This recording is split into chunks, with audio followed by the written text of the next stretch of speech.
Both sides of the story. We always need to hear both sides of the story. Both sides of the story.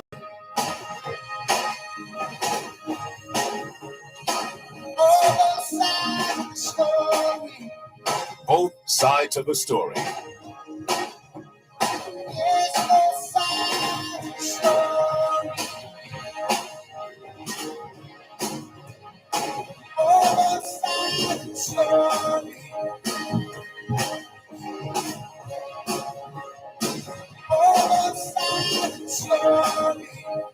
sides of the story. Both sides of the story.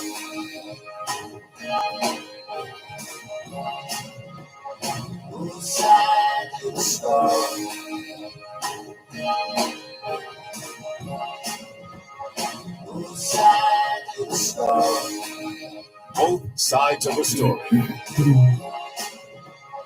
Both sides of the story. Both sides of the story. Both sides of the story. Both sides of the story. Both sides of the story. Both sides of the story. Both sides of the story.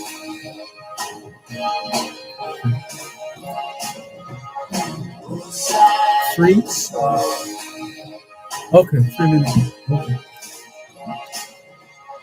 Both sides of the story.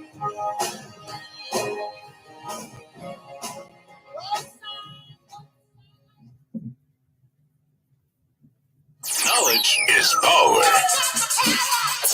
Class is in session. Hour 106. The vivid grass with visible delight, springing triumphant from the pregnant earth. The butterflies and sparrows in brief flight, chirping and dancing for the season's birth. The dandelions and rare daffodils that touch the deep-stirred heart with hands of gold. The thrushes sending forth their joyous trills.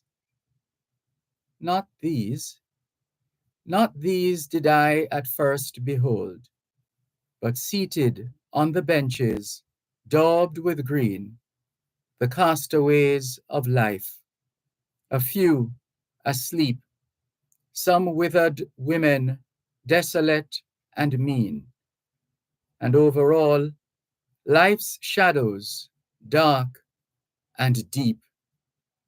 Moaning, I turned away, for misery I have the strength to bear, but not to see. Both sides of the story. We always need to hear both sides of the story. Both sides of the story. Both sides of the story. Both sides of the story. Yes, both sides of the story.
It's National Immigrant Heritage Month in the USA.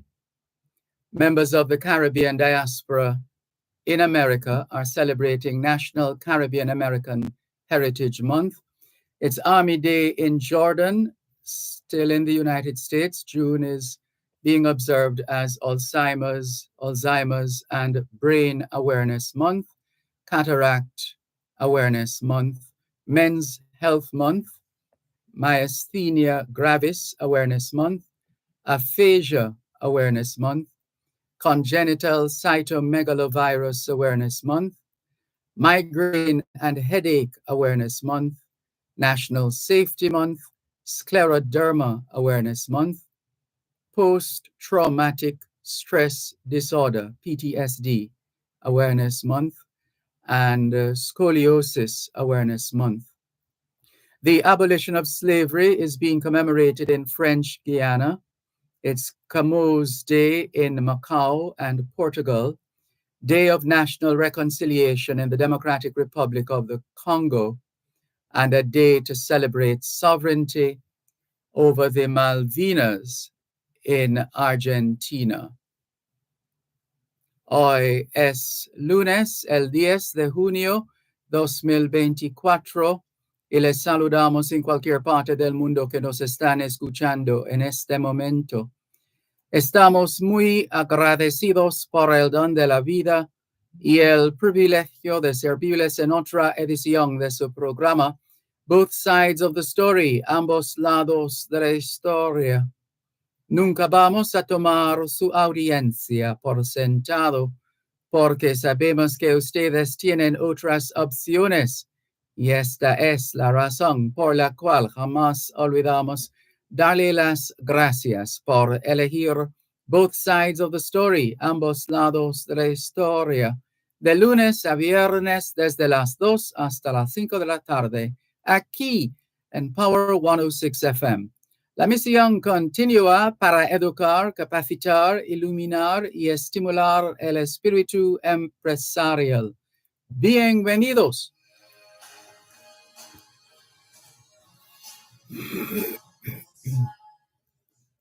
C'est lundi le 10 juin 2024 et nous vous saluons tous qui nous écoutez où que vous soyez dans le monde. Nous sommes reconnaissants du don de la vie ainsi que du privilège d'être à votre service par une nouvelle édition de votre programme Both Sides of the Story, le pour et le contre. Nous ne considérons pas votre fidélité comme allant de soi parce que nous savons que vous avez l'embarras du choix. C'est pourquoi nous n'oublions jamais de vous remercier de choisir d'écouter Both Sides of the Story, le pour et le contre, du lundi au vendredi de 2h à 5h de l'après-midi sur notre antenne Power 106 FM.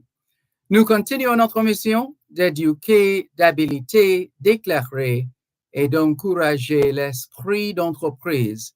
Bienvenue. Both sides of a story.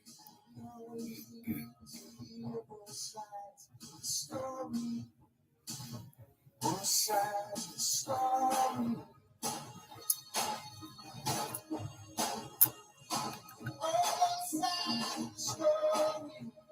Both sides of a story.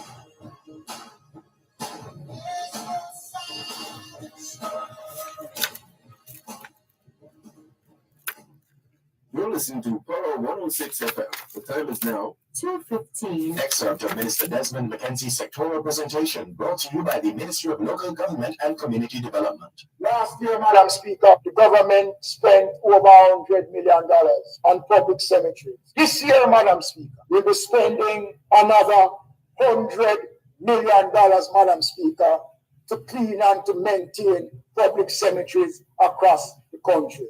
I urge Jamaicans, and I call on the country, I call on the House to support us in this effort, Madam Speaker, to restore pride and dignity to our public cemeteries across the country. Excerpt of Minister Desmond McKenzie's sectoral presentation brought to you by the Ministry of Local Government and Community Development. Jamaica invites its global family to a momentous homecoming June 16 to 19 for the 10th Biennial Jamaica Diaspora Conference in beautiful Montego Bay. Join us for a cultural immersion, network, and do business as you explore innovative solutions for nation building. Plan to attend. Your insight, voice, and presence matter. Register at diasporaconferenceja.eventbrite.com. The 10th Biennial Jamaica Diaspora Conference, united for Jamaica's transformation, fostering peace, productivity, and youth empowerment. Convened by the Ministry of Foreign Affairs and Foreign Trade.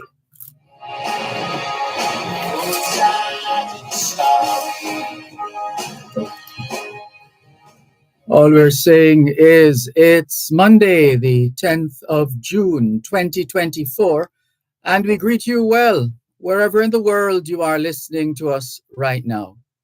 We remain eternally grateful for the gift of life and the privilege to serve you on yet another edition of your program, Both Sides of the Story.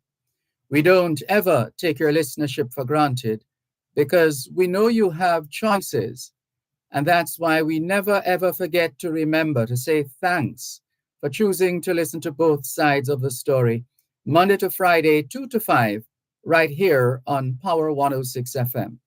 The mission continues to educate, empower, enlighten, and encourage entrepreneurship. Welcome.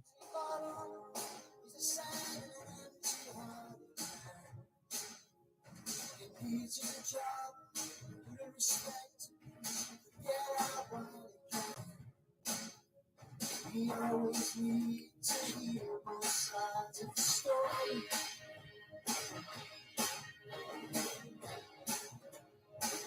Both sides of the story.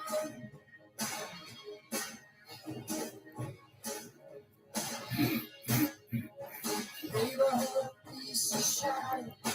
Yes, I've never of the night. Young faces hide in the shadows while they watch their mother from afar. He says she's been unfaithful. She says her love for him is gone. The brother shrugs to his sister and says, "Looks like it's just us both now."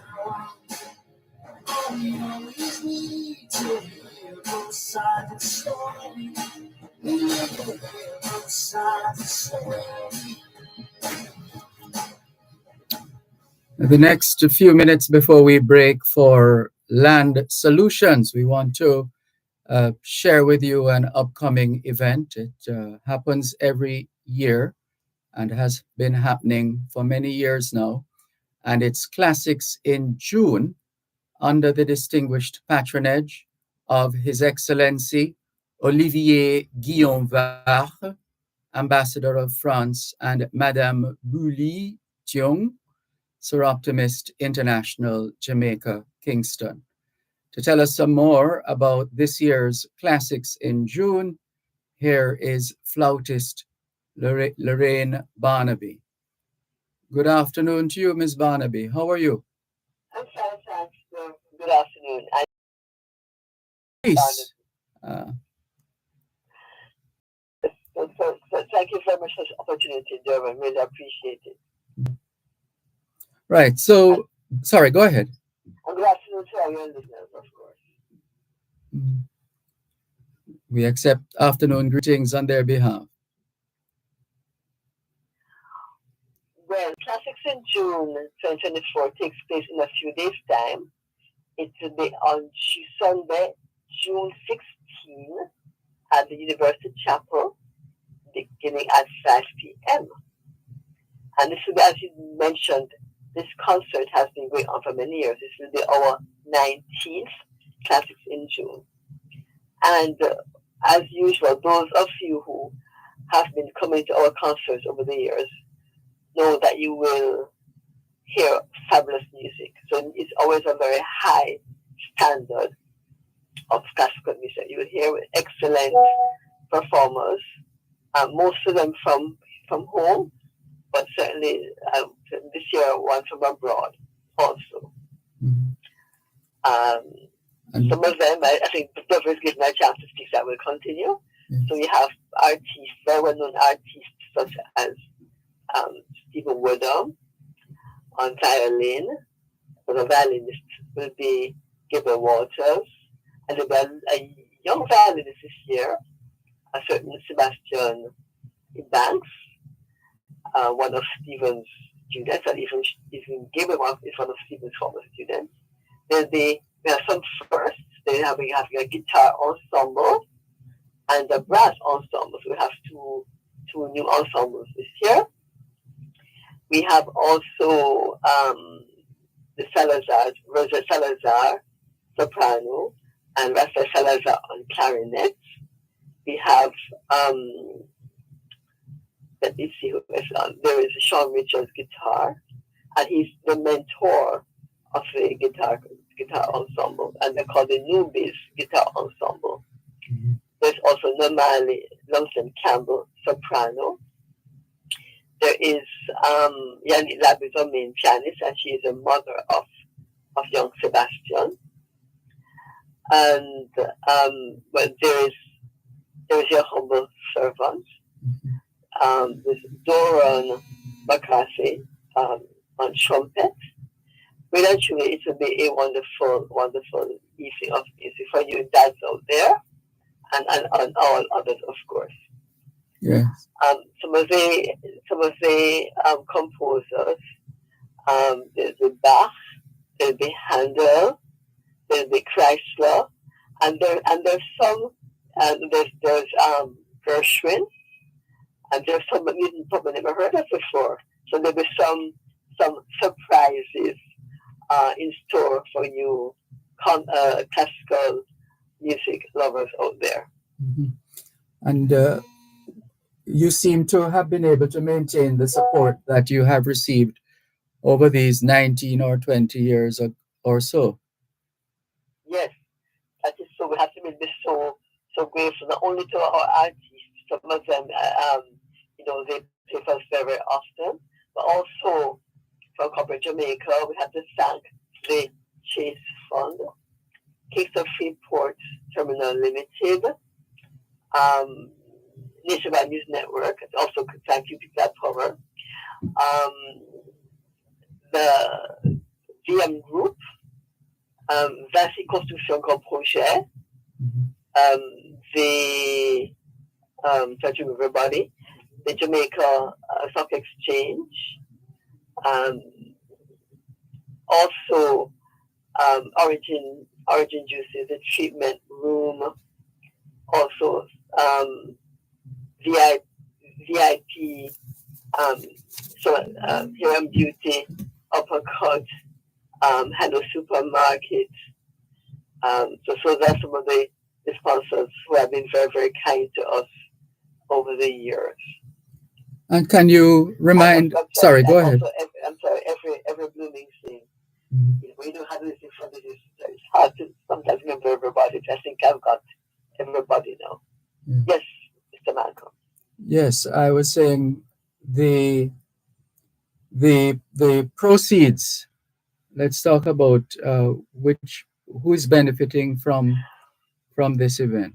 Right. So we have the Shortwood United Early Childhood Development Center. That is a basic school which the club had found way back in the 70s. And then there is the Reddy's Children's Home. So those are our beneficiaries this year. And where can, for those who are just hearing about this or those who have been reminded, where can they get tickets? Well, we have a few outlets up there. We have Music Mart, and we have all the Monarch stores. It's Monarch, Sovereign, Lochusan, Tropical Plaza, and Portmore. And tickets are $3,500. So you can go to any of those 4 outlets. And there are tickets for children. Children under $2,000, but those tickets are available at the door only on concert day. And if you have not been able to get to the outlets, other than $3,500 tickets, those will also be available at the door on the day.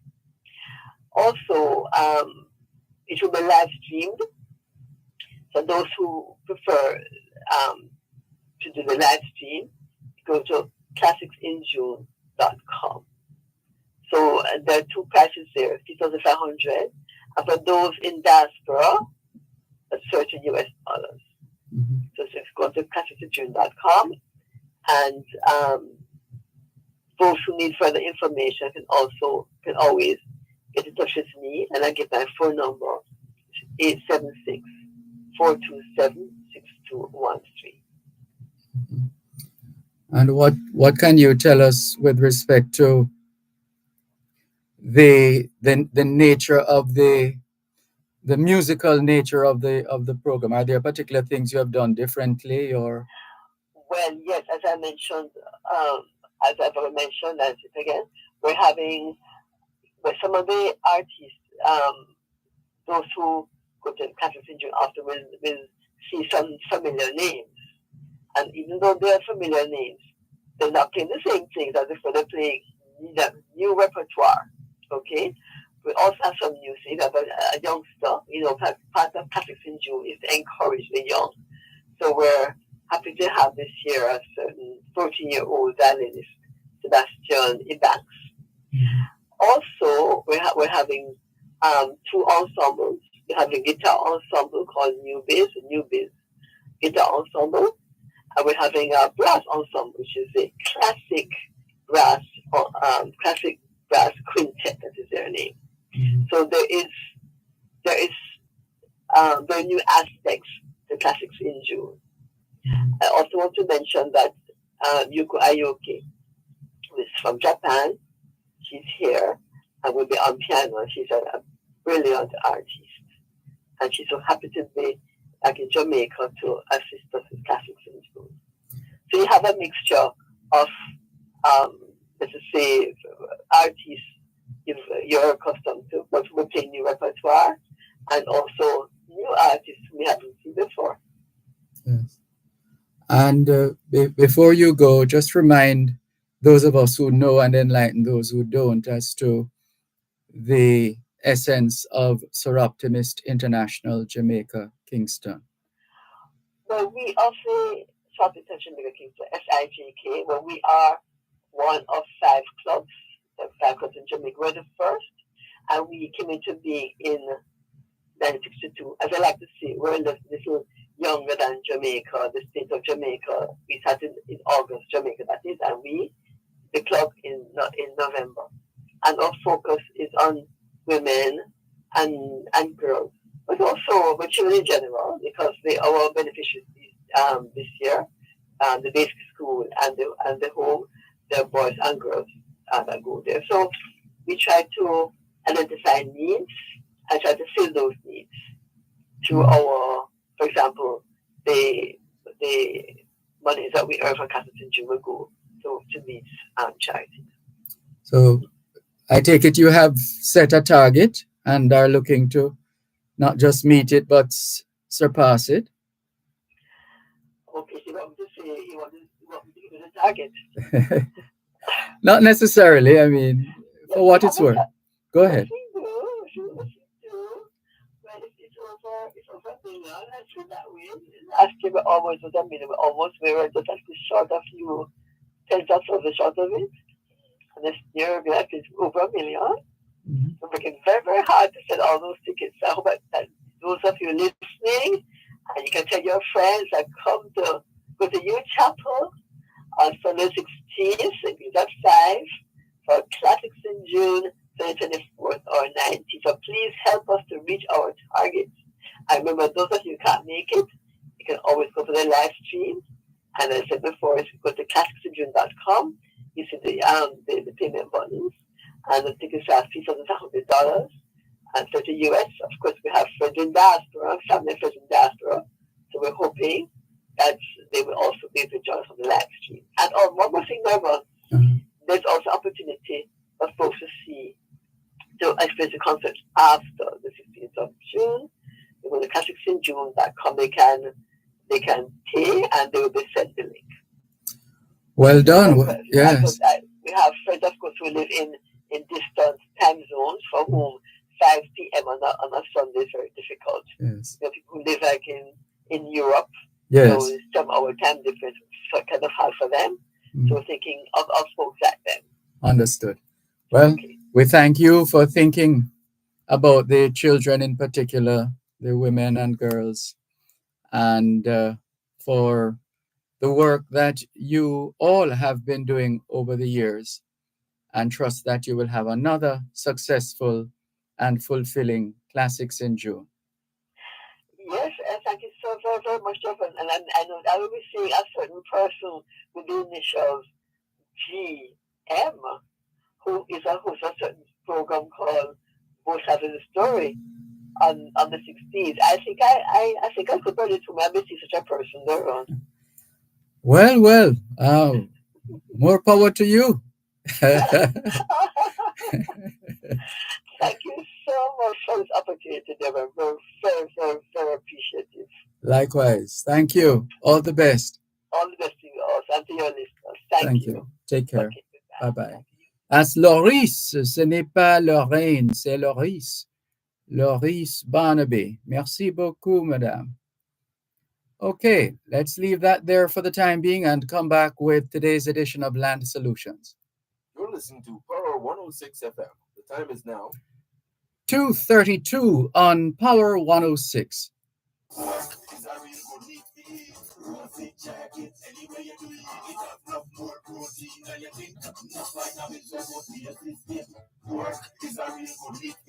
Roasted jacket, anywhere you do it. Delicious, nutritious, it will be eat well and easy.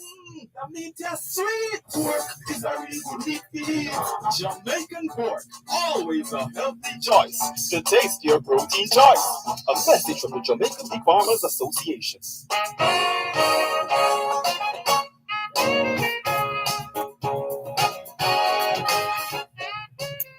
It is a Monday afternoon just after 2:30, and you know what that means. Time once again for Land Solutions, the program where all your land-related matters are dealt with. Anything at all to do with the sale or purchase of land, you've come to the right place. Here are the numbers to call: 876-922-4113-5. 876-922-4113-5. And we'll give you more information as the program progresses in relation to the various contact details that you can listen out for. But in the meantime, let's greet our host. Our host for this week's edition of Land Solutions, attorney at law, Calicia Findlay.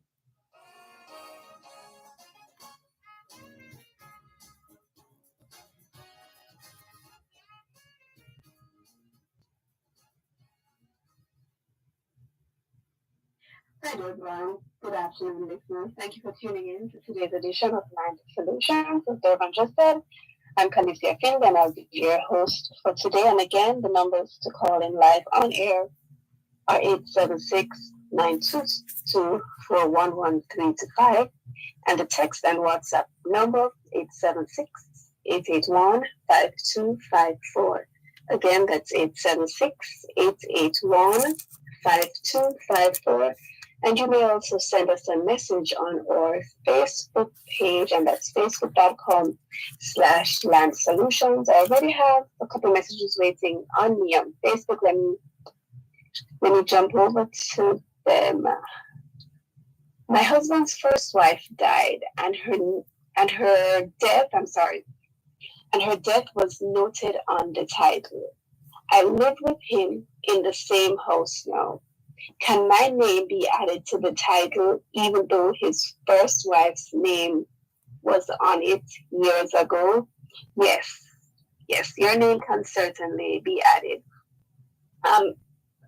Sometimes persons think that because a property was a matrimonial home for, let's say, wife one and husband, that there's some rule or law that automatically prevents it from being a matrimonial home for husband and wife number 2 or 3 or 4, what have you. But no, it is certainly possible for your name to now go on the title and for this property now to become your matrimonial home.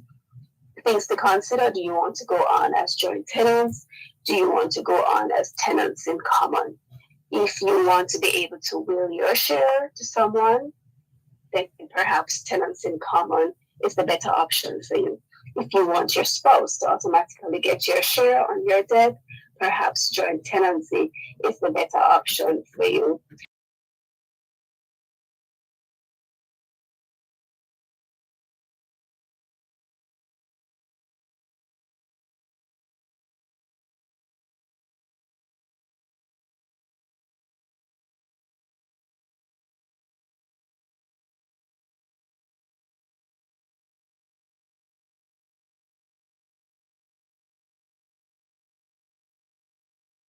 Of it.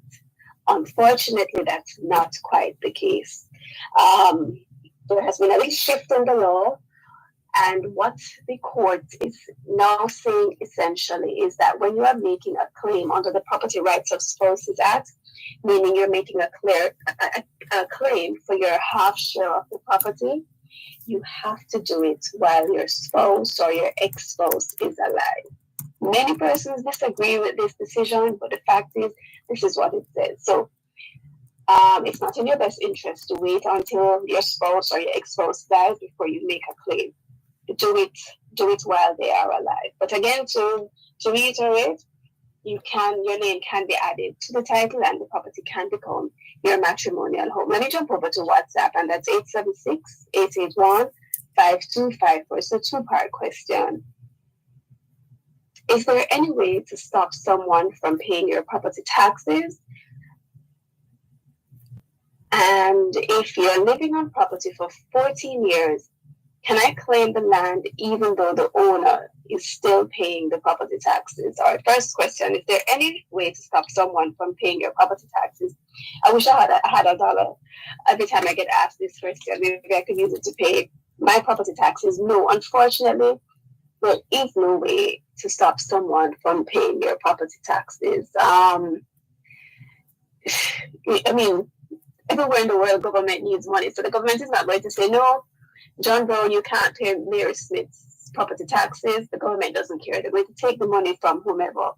And as many of us know in Jamaica, many persons pay other persons' property taxes with a view to trying to take their property. But unfortunately, no, you cannot stop someone from paying your property taxes. What I would advise you to do is to make sure your property taxes are always up to date, and you can even pay for a year ahead. So now we're in the 2024 to 2025 period. You can pay for 2025 to 2026 right now. So always keep up with your property taxes. And the second part of the question: if you're living on property for 14 years, can I claim the land even though the owner is still paying the property taxes? Yes, you can. When it comes to making a claim for land, for property, it is based on possession. It's based on who is physically on the property, taking care of the property, controlling the property. So even though John Brown's name is on the title and John Brown is religiously paying his property taxes every year, Mary has been on it for 14 years. And because Mary is the one living there, she can most certainly make an application for the title. And as many of you may know, the first step for Mary would be to get the property surveyed. She needs her 2 witnesses who can speak to the history of the property for at least 30 years, and her supporting documentation, anything that can tie her to the land, old letters, bills, etc. Listening in from the UK, how can I obtain a lawyer in Jamaica? You can do an online search, go to the General Legal Counsel's website, the Jamaica Bar Association. I know the U.S. Embassy has a list of attorneys in Jamaica. I'm not sure if the UK officials have that, but you can just do a simple online search for an attorney. And best of luck to you. Let me go back over to Facebook. I've been living on land for over 20 years. I surveyed it about 4 years ago. I went to the title's office to find out how to apply for a title and found out that someone has been paying the taxes even before no one has ever come to us about anything. What can I do? If there is already a title, meaning a title has been issued already in someone else's name, I would advise you to place a caveat on the property. That's a temporary block. And to commence a title application ASAP. So you say you got it surveyed about 4 years ago, retain an attorney to start the title application. And the purpose of the caveat for you is so that once your title application has started, if anyone is trying to sell, transfer, do anything with the land, you will be notified. So do that as soon as possible. The challenge you have is that if there is no title, you won't be able to place a caveat on it. You can only place a caveat on land that has a title. So if there is a title, place a caveat on it and start your title application right away. If there is no title, just go ahead and start your application as soon as possible.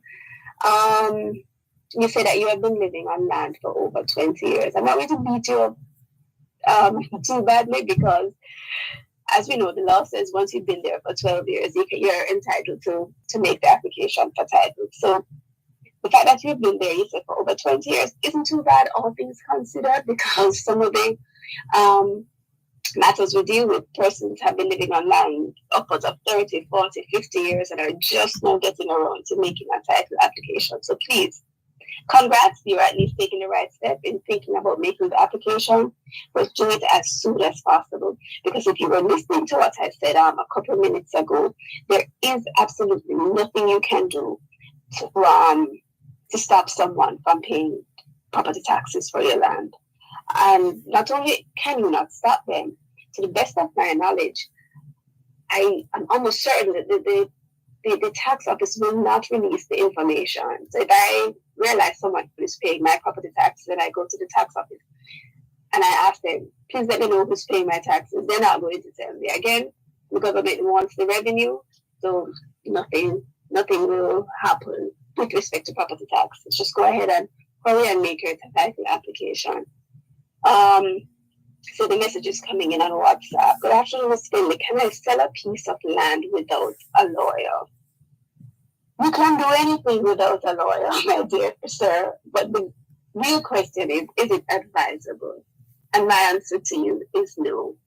Especially when you say a piece of land. But when you say a piece of land, I'm taking it to mean that you are selling a smaller portion of a larger portion of land.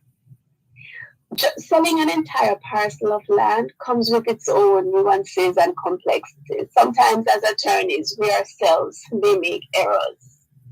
Imagine you as a layperson with no knowledge of the law. When you're selling a smaller parcel out of a bigger piece, you need to get subdivision. Have you engaged a surveyor? Have you got subdivision approval? Are you still waiting on the parish council? That in and of itself can take about 2 years. So I absolutely would not advise you to sell without a lawyer.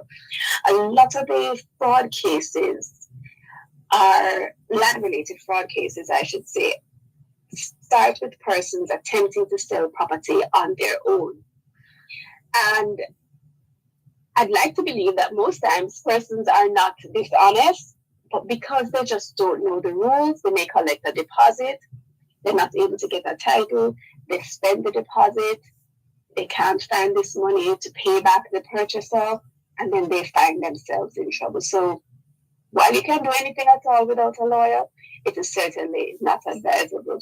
Again, you're listening to Land Solutions on Power 106, and Commissioner Finley will be right back. You're listening to Power 106 FM. The time is now 2:45. It's here, it's there, it's everywhere. It's onespotmedia.com. Watch your favorite local program or listen to your favorite radio station from anywhere in the world on your tablet, smartphone, or personal computer. Download the app now and keep up to date with your favorite local programs on TVJ. Check us out at onespotmedia.com. Follow us on Instagram, facebook.com/onespotmedia, and subscribe now. OneSpotMedia.com.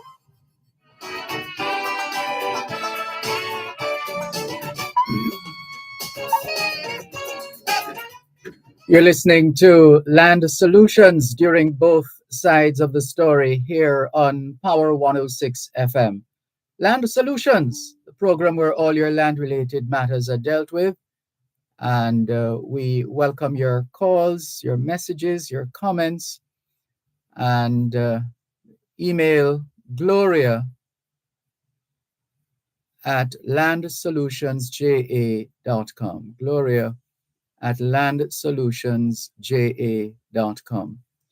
The numbers to call for Land Solutions, 876-922-4113-5. 876-922-4113-5.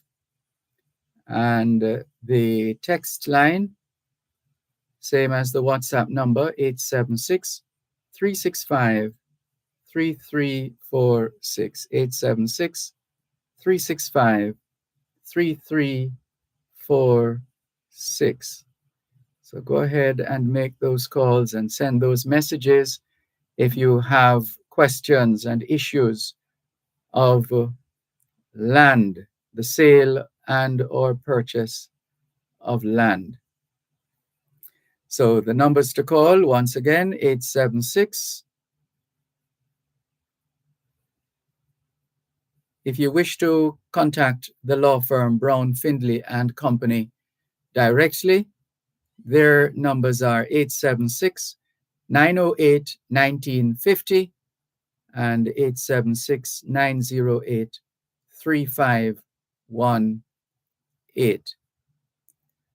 And remember, the law firm Brown, Findlay and Company is headquartered in Suite 39 of the Winchester Business Center, corner of Winchester Road and Hope Road in Halfway Tree, St. Andrew. They also have an office at Shop 6 upstairs, the Jamaica National Building in Ocho Rios, St. Anne. And you can send your text messages for Land Solutions to 876-881-5254. 876-881-5254. Once again, here is this week's host on Land Solutions, attorney at law, Calicia Findlay. Thank you, Dervan. Welcome back, listeners. We paid for land, but the owner of the land died before we could get the land in our name. How do we go about getting the land title and paying the taxes? You may have two possible routes. And if you could send me a follow-up message, letting me know how long ago you purchased the property. If there is already a title for the property, if you have paid in full, if you have evidence that you paid in full, your sale agreement or a final receipt, if you can show the death certificate of the owner, then we can do what we call an application for vesting, a vesting application, a vesting order. That's where that application is on the basis that you bought land, but for whatever reasons, in your case, the owner has died, you are unable to finalize the transaction and have it transferred in your name. So you're asking the titles office to vest the property in your name. So that is one option. Another possible option, depending on how long you have been the owner, and I use that term loosely, is we may just make a direct application for title. similar to an adverse possession application, stating that you have been in possession, you bought the property and you've been in possession for 15, 20 years, what have you. And in that case, you would start by getting it surveyed. So two possible options: direct application for title, whether by first registration or adverse possession, or you may make a vesting application. In some instances too, you can start paying the property taxes if you have the property tax information. Many persons believe that you have to have the title in your name to begin paying the property taxes. That is not the case. Once you can identify the property, as I was saying earlier, anybody can pay anybody else's property taxes. But I understand the hesitation. Some persons, John Brown may have bought property from Mary Smith, but because Mary's name is still on the tax roll, John is hesitant in paying the property taxes, but you really don't have to be. And also remember, once you pay property taxes, you have the option of having your name on the property tax receipt under the paid by section. Let me turn a bit. Someone wants to know, what are the reasons for someone getting a divorce in Jamaica? In Jamaica, we have what's called a no-fault system when it comes to divorces. So you really don't have to show any reason. There are no specific reasons set out in the law that you must satisfy before you can apply for a divorce. You can literally say, I fell out of love with my husband or my wife, or I just did not want or do not want to be married to this person anymore. So there are no specific reasons. I know in some jurisdictions, if you have to, there are prescribed reasons and you have to maybe fall within one of those categories to show why you're applying for a divorce, but not in Jamaica. So even though we don't have a list of reasons one should get a divorce in Jamaica, when we are filing the petition, that is the document to apply for a divorce, we still have to state briefly the circumstances that led to the breakdown of your marriage. So you can state simply that I fell out of love with my husband, my wife was unfaithful, the relationship was abusive, communication broke down, something as simple as that.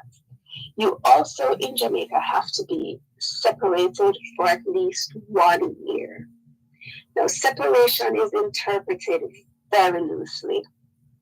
You can be separated in Jamaica and still be living in the same house, in the same room.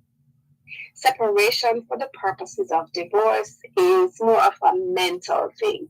When did you consider yourself to have separated from your husband or from your wife? So of course, you can be separated and be living in St. Andrew, one person in St. Andrew, other person in Westmoreland. But you can also be separated and living under the same roof, as long as you can show that that separation has existed for a year or more.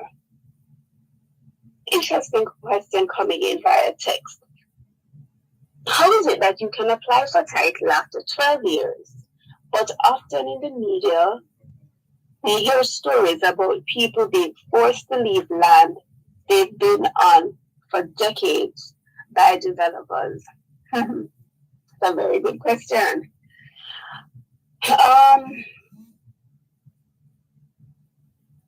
Being entitled to apply for title and applying for title and getting it in your name are two different things. So I'm certain there have indeed been cases where persons have been on land for a long time, longer than the 12 years, decades in fact. But for whatever reason, they leave or are removed from land. And in some instances, persons really just don't know their rights.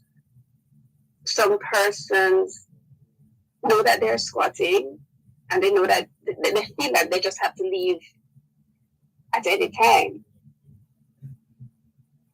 And also, we just have to be realistic. Sometimes there may be some powers that are bigger than the squatters, where the squatters literally have no choice but to leave. They may be, for want of a better word, persuaded to leave.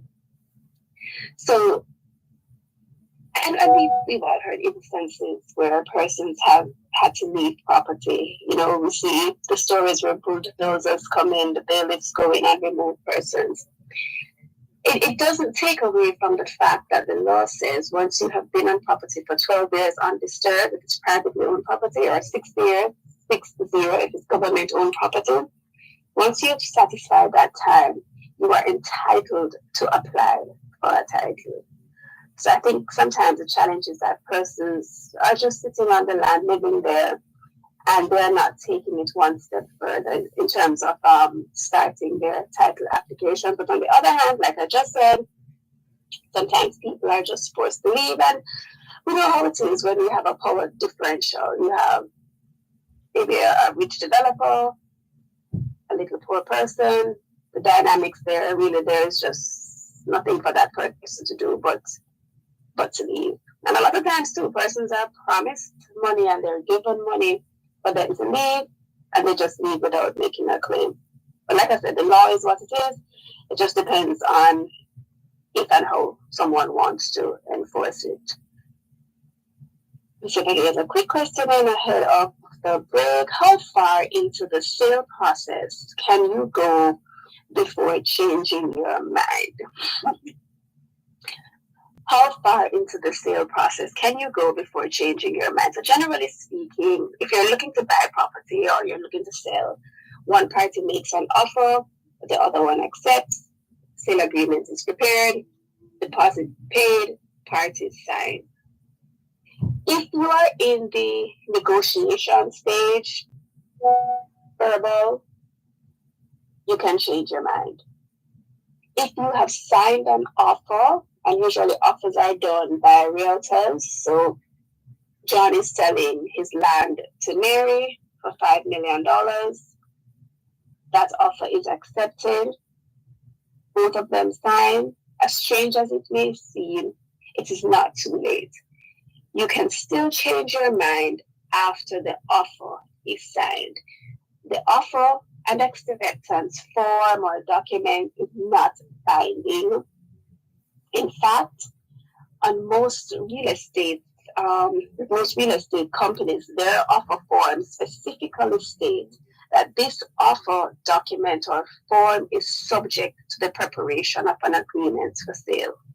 Now, if you have passed the stage of negotiation, passed the stage of offer and acceptance, and you've now moved on to the agreement for sale, this is where it becomes tricky. If one party has signed, you can still cancel. If both parties have signed but no deposit has been paid, you can still cancel. If, however, purchaser has signed, seller has signed, purchaser has paid their deposit, you're locked in. So once you get to that stage where both parties have signed, deposit has been paid, you have a binding contract. And if the purchaser decides to pull out then for no reason at all, they can lose their deposit. And by law, that's 10% of the sale price. If it's the seller who decides for no reason at all that they want to cancel, and the purchaser is not in agreement, then the purchaser can sue the seller for what we call specific performance. So again, once you're negotiating, once it's just up on acceptance, you can change your mind. However, after the sale agreement has been signed, after the deposit has been paid, you have a binding contract. And if you try to cancel unilaterally, meaning just on your own, and the other party does not agree, then if you're the purchaser, you stand to lose your deposit. If you are the seller, you can be sued for what we call specific performance. Again, our numbers to call in live on air, 876-922-411-325. The text and WhatsApp number for today, 876-881-5254. If you'd like to call the law offices of Brown, Finlay and Company, our numbers are 876-908-1950 and 908-3518. This is Land Solution. You're listening to Power 106 FM. The time is now 3 o'clock. Poor roads a major concern? What about those drains that are in need of repair or cleaning? Who's responsible for repairing my road and when will it be done? Join us this and every Tuesday morning at 8 during Morning Agenda as we travel on our roads with the National Works Agency and get answers to these and other concerns. You're welcome to visit their website at www.nwa.gov.jm. See the tender notices link for projects to be undertaken. You may also call them toll-free at 1-888-429-5NWA. That's 1-888-429-5692. Or follow them on Twitter at NWA_JA and Facebook at www.facebook.com/NWA Jamaica. The National Works Agency, developing safe, reliable, and quality roads.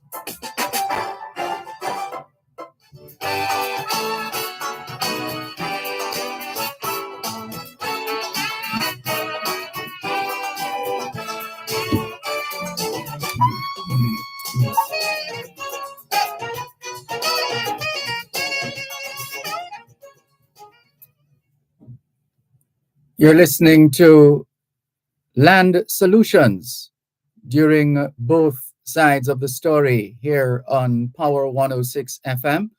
Land Solutions, the program where all your land-related matters are dealt with. Anything at all to do with the sale or purchase of land, you've come to the right place. Here are the numbers to call: 876-922-4113-5. That's 876-922-4113-5. The text line for Land Solutions is the same as the WhatsApp number, 876-881-5254. 876-881-5254. The law firm Brown, Findlay and Company is headquartered in Suite 39 of the Winchester Business Center, corner of Winchester Road and Hope Road in Halfway Tree, St. Andrew. They also have an office at Shop 6 upstairs, the Jamaica National Building in Ocho Rios, St. Anne. All are encouraged to call ahead before turning up at the law firm Brown, Findlay and Company. Those numbers once again, 876-908-1950 and 876-908-3518. Once again, here is this week's host on Land Solutions, attorney at law, Calicia Findlay. Thank you, Dervan. Continuing with our WhatsApp messages. I'm reaching out to seek your advice on a delicate situation that a friend of mine is currently facing regarding property ownership. My friend is living overseas and co-owns a house with her boyfriend. Despite both parties contributing their share toward the mortgage, they are now at a standstill. My friend is keen on selling the house as she wishes to move on, but unfortunately, her partner is not willing to buy her share, nor is he interested in selling his portion. It is important to know that their relationship is not a committed one, which further complicates the situation. I'm writing to explore the best course of action that my friend can take in this scenario. She is seeking a resolution that is fair and allows both parties to move forward amicably. Any advice or guidance you can provide on this matter would be greatly appreciated. Yes, it is indeed delicate. But if he's not willing to sell his share, she may just have to file suits. So sue him in court for the court to make an order. I was going to suggest maybe both parties going to mediation to see how they can resolve it amicably, but it seems like negotiations or efforts have been ongoing and perhaps all of those have failed. In a situation like this where one person doesn't want to sell or the other person isn't willing to buy out the other person, you may just have to file suit as a last resort and have the court make a determination. And in instances like this, the court may order that the property be sold on the open market, meaning to a third party, and the proceeds be shared equally between the parties. So it is unfortunate, but that may be the route that your friend has to take. What you could also advise her to do is to retain an attorney and have that attorney reach out to her partner to see if they can persuade them whether they want to buy it or whatever. But if all else fails, you may just have to sell it on the open market. Best of luck. Best of luck to your friend. I paid a lawyer for my title and I haven't got it yet. How soon after paying for your title should you get it? It all depends on the type of transaction that you're doing. So let us say you were applying for a title, first registration or adverse possession. There are different stages in the title application. Once the application has been approved, and what's funny is that we'll get the notice that the application has been approved or provisionally approved, and then we have to advertise. So we may send an invoice, an interim invoice to the client or a final invoice to the client. So they can pay that so we can move on to the final stage of the title application. But what I find sometimes is that once you tell a client that your application has been provisionally approved, they think that they should be getting the title in hand next week or the very next day. Even though a title may be provisionally approved, it still will take months for everything to be finalized. So have a conversation with your lawyer. And if you could always send me a follow-up message, let me see exactly what type of application you are doing. So I can't say you should get your title within 1 day or 2 weeks or 2 months, because again, it depends on the type of application that is being done. If it's a simple transfer, let's say you're just adding one person's name to your title. Once that application is lodged at the title's office, it should be completed within 2 to 3 weeks. So again, depends on the nature of the application that you're doing. My great-grandfather let land or leased land to my grandfather, who left it to my mother around 20 years ago. My mother has asked me to obtain a title for the land. I have found only part of the land on Eland, Jamaica. Several elderly people in the area have told me exactly where the land is, but there are now a number of large concrete houses on a part of the land, which, according to Eland, is owned by a number of different individuals. These plots have no title registered. I believe a cousin of mine was selling small plots of land to which he had no right to sell because it did not belong to him. I know that I need to get a survey now, but what should my next steps be? I don't know that a survey would even help you, because I don't see, and you can send me a follow-up message. I think, and I could be wrong, but whatever rights you or your mother would have had to the land would have been extinguished, because you mentioned it being left to your mother around 20 years ago. But now your mother is asking you to find out where the land is. So that tells me that your mother hasn't done anything with the land. She certainly hasn't lived there. She doesn't know the land. She's asking you to find out where the land is and what's happening with the land. You also say that there's several concrete structures there. It seems those persons have occupied the land. I could be wrong, but if they're concrete structures, it seems they have been occupying the land for several years. So whatever rights you have or had would have been extinguished. I think you mentioned a cousin who was selling the land without permission or without the correct authority. Perhaps he did illegal sales, but the fact remains perhaps these persons who now have their concrete houses on the property, they are what we call bona fide purchasers. So you can't disturb them. So I get that you are thinking that you should get a survey with a view to making an application for the title. But if you go ahead and get the survey, how can you show that you have been in possession of the property? Or even forget about the parcel or the pieces that have the concrete structure. Let's say there's a vacant portion of the land left, and you get that portion surveyed. What can you say in your title application? You certainly haven't been living there.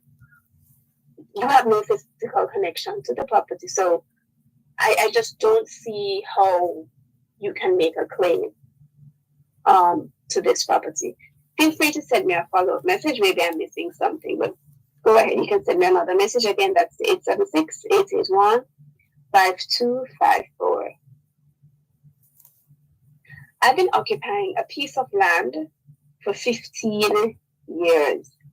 Can I claim the piece I'm occupying? Or is it that I can't claim anything at all since I don't occupy the entire portion? Thank you for this question. You can claim the portion that you are occupying, and you are correct. You're not, and let me just say thank you for this message, especially because what we find, many persons, when they are making an application for title, they say they're occupying the entire parcel, and they're not. They're really just occupying a portion. But certainly, you can make an application for just the portion you're occupying. So let us say the entire parcel is 1 acre, and you're occupying a 1/4 acre. Your title application, your survey diagram is just going to be based on that 1/4 acre. It is certainly possible. If it is an adverse possession application, meaning a title had already been issued in someone else's name, and you are going to be applying for just a portion of the land, you don't have to apply for subdivision first. That is what the law says. Once a title has been issued, so let me go back to that same example. 1 acre parcel, you're applying for a 1/4 acre because that's what you've been occupying. Because a title has already been issued, you absolutely do not have to apply for subdivision. You get your piece surveyed, and you go ahead and get started with your title application. Over to Facebook, and that's facebook.com/landsolutions. What happens after you make an offer on a house? What are the next steps? So, see property that you're interested in, you placed an offer. The next step is for the vendor to decide whether or not they will accept your offer or whether they may counter. So you make an offer for 10 million, the vendor accepts at 10 million. The next stage is to go to the sale agreement. Let's say the vendor counters your offer. You make an offer for 10. They reject it, but say, all right, I will sell it to you for 11. If you accept that offer, all parties are now agreed, and you move on to the sale agreement. It's the vendor's lawyer who is going to be preparing the agreement for sale, and it may take a couple of days. I know a lot of persons, especially in Jamaica, because of how the real estate market is, especially now, persons are very anxious. Once the offer has been accepted, they think everything should happen or it's going to happen immediately. It does take a while, but generally speaking, after the offer has been accepted, the next step is to have the sale agreement prepared. For purchasers, bear in mind, if you're getting a mortgage, you have to get a surveyor's ID report and a valuation report. If you're not getting a mortgage, at the very least, do a surveyor's identification report that will confirm whether your boundaries are in order. You may regret it if you opt not to do the surveyor's identification report. I don't care if you've known the property all your life. You cannot eyeball the boundaries. Only a surveyor can do that for you.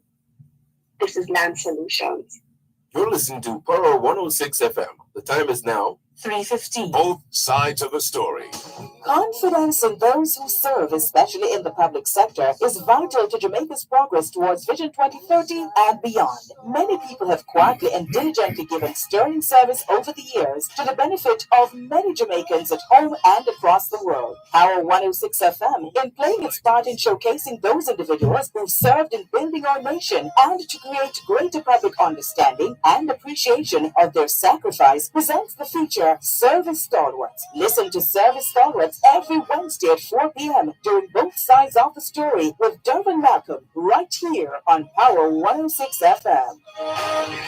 Both sides of a story.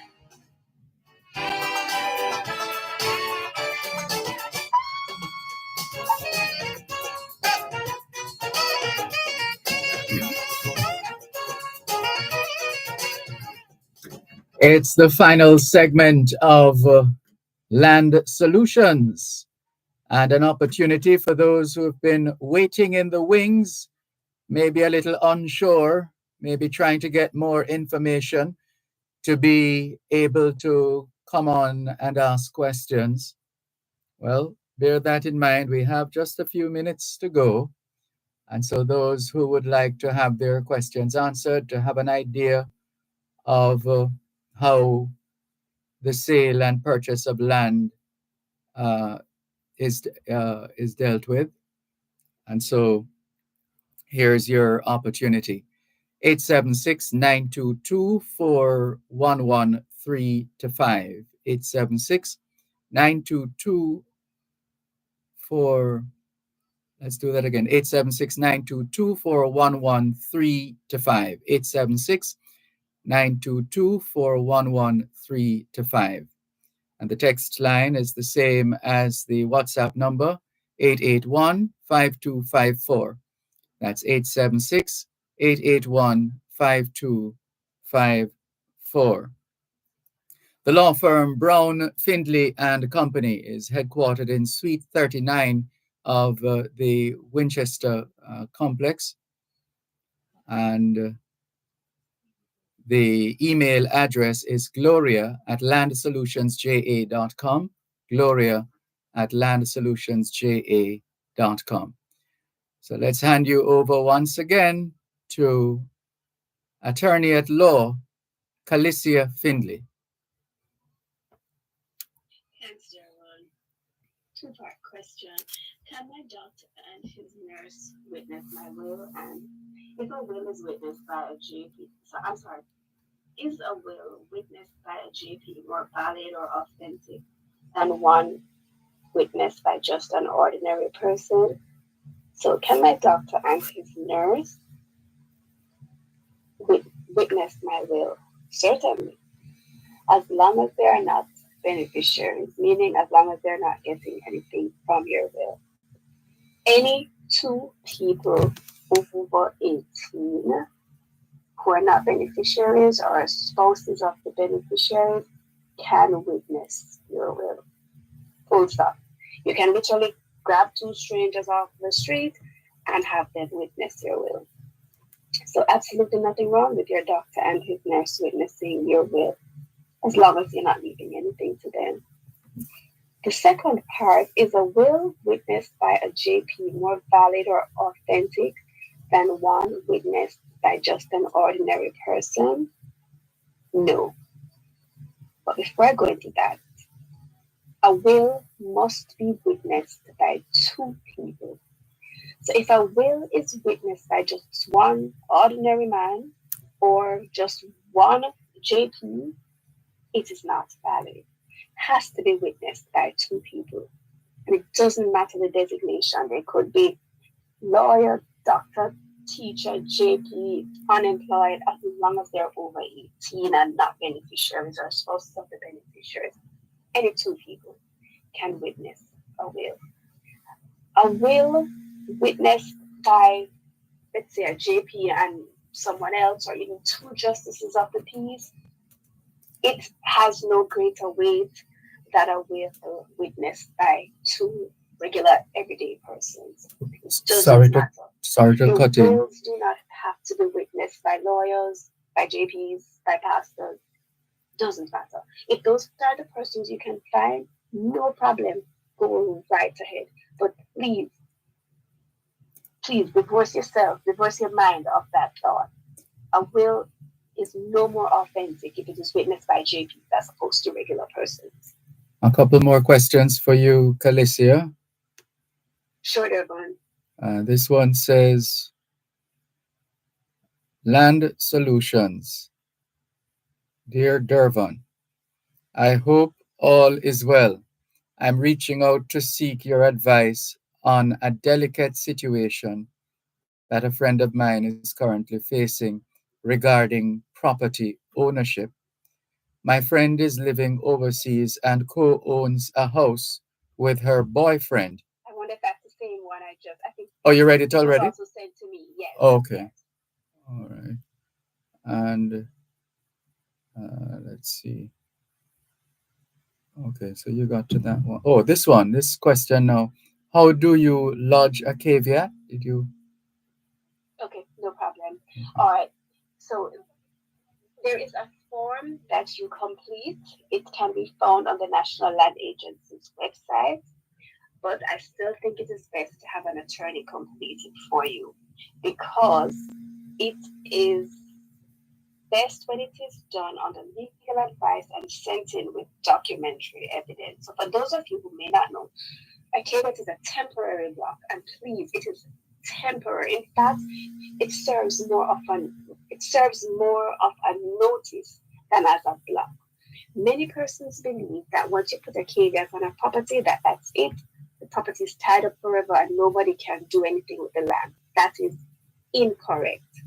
So let us say I paid a deposit to John Brown to buy his land, and for whatever reason, John is joking around and John refuses to finalize the transaction. So I said, all right, fine. I'm going to place a caveat on the title.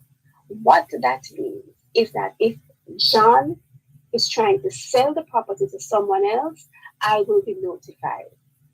But it doesn't stop there. Once I am notified, and I'm notified because I've placed the caveat on the property, so the registrar of titles, when they see that John is trying to sell it to someone else, they're going to notify me and say, hey, Calicia, John is trying to sell the land. What do you want to do? You have 14 days to do it.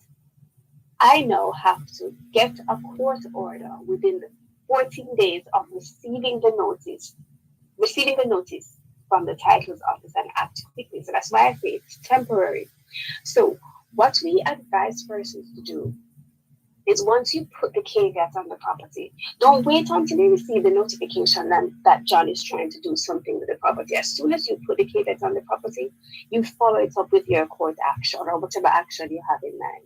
So in this case, where John is trying to sell the property that I paid him a deposit for, as soon as I put the caveat on the property, I am going to go right ahead and file a lawsuit against John, forcing him to either complete the sale or pay me back, what have you. So caveat is a form, it's a form that's completed, lodged at the titles office. It's a temporary block, more of a notice, but it is not the end all. It is just the first part of a process in trying to claim your interest in property. So please do not think that a caveat is a final solution at all, because what can happen, and it happens quite frequently. Go back to the same scenario where I pay the deposit to John. John is acting the fool, doesn't want to finalize the transaction. I put the caveat on the property. If John now wants to go ahead and sell the property to Mary, once those documents transferring the land to Mary are sent to the titles office, the registrar is going to send me a notice to my address that's on my caveat document. But let us say I move from that address, or I just don't go to the post office to collect my mail. I don't get that notice. And once the 14 days have passed, that's it. I am out of luck because I have not responded with a court order. John can go ahead and sell the property to Mary. So that's why I say a caveat is not a solution. It's a temporary fix, but it is not the final solution. So follow it up with a court order. Someone showed up to my gate asking if I am willing to sell them my property. He said he got my address online. I am not online. How is this possible? And how can I prevent it from happening again? I suspect what may have happened is that this person did a title search. So let us say I'm interested in buying 123 John Avenue. I go to the National Land Agency's website, I put in that address, I pay either $500 or $1,000. I get a copy of the title. When I get that title, I see that Mary Smith is the owner, and on the title it has Mary Smith's address. I want to buy her land, so I go to Mary Smith, I track her down and ask her to sell me the land. I suspect that is what may have happened because titles are public documents. So no, I can't go to the titles office and I can't go online and search for all land owned by Mary Smith. But I can go and search by address, I can search by volume and folium number, I can search by valuation number. Why? Again, titles are public documents. So it doesn't matter if you don't have an online presence, it is possible. How can you prevent it from happening? You actually cannot. It is sad to say, but you can't. Anyone can access your title information, just like how you can apply for someone's birth certificate or death certificate. So, I'm sorry, that is our public document. Is there a legal way to squat? I really can't afford to buy anything, but I don't want to get in trouble. Oh boy, I understand this question. I really do. And I know how we feel about squatting in Jamaica, but I mean, the fact remains most Jamaicans will never be able to afford land in this country. It is sad, but it is the sad reality. I think most NHG contributors themselves can't even afford to buy a house. Is there a legal way to squat? Squatting is an illegal act. So no, there is no legal way to squat. Once you go onto someone's property without their permission, it is trespassing, and squatting is illegal. Be that as it may, and it may sound incredulous to some persons, but the law says, and it's very clear, yes, squatting is illegal, it's trespassing. But if you have to get away with it and you've been there for 12 years, you are now entitled to apply for title. If you've been there for 12 years undisturbed. And when I say undisturbed, especially for landowners, please remember that sending a notice to the squatter doesn't break up their time period. So if they've been there for 11 years and you know that the 12-year period is coming up, many persons feel that, okay, let me just send them a notice and it will break up the time. So it starts over. No, the notice doesn't break it up. The only thing that can break up their time is a court order, and then you going to enforce the court order, meaning getting a bailiff to remove them from the property. So the notice does not change. The notice doesn't make it or turn it into being a disturbed possession. The notice to quit doesn't break up the time. So back to the question, there is no legal way to squat. I understand that times are hard. Perhaps you can reach out to your member of parliament. I don't know if they can provide you with some assistance. If you can send me another message. Let me see. Let me follow up with you. But there is no legal way to squat. I'm sorry. If you have to get away with it and you've been there for 12 years, you can make an application for the title. Thank you so much for tuning in to this week's edition of Land Solutions. If you'd like to speak to us in office, feel free to give us a call at 876-908-3518, 876-908-1950. You may also call our Otrails office. That's 876-974-6083. Thanks as always to Dervan and the wonderful team at Power 106. I've been your host for today, Calicia Finley. Take care and enjoy the rest of your day.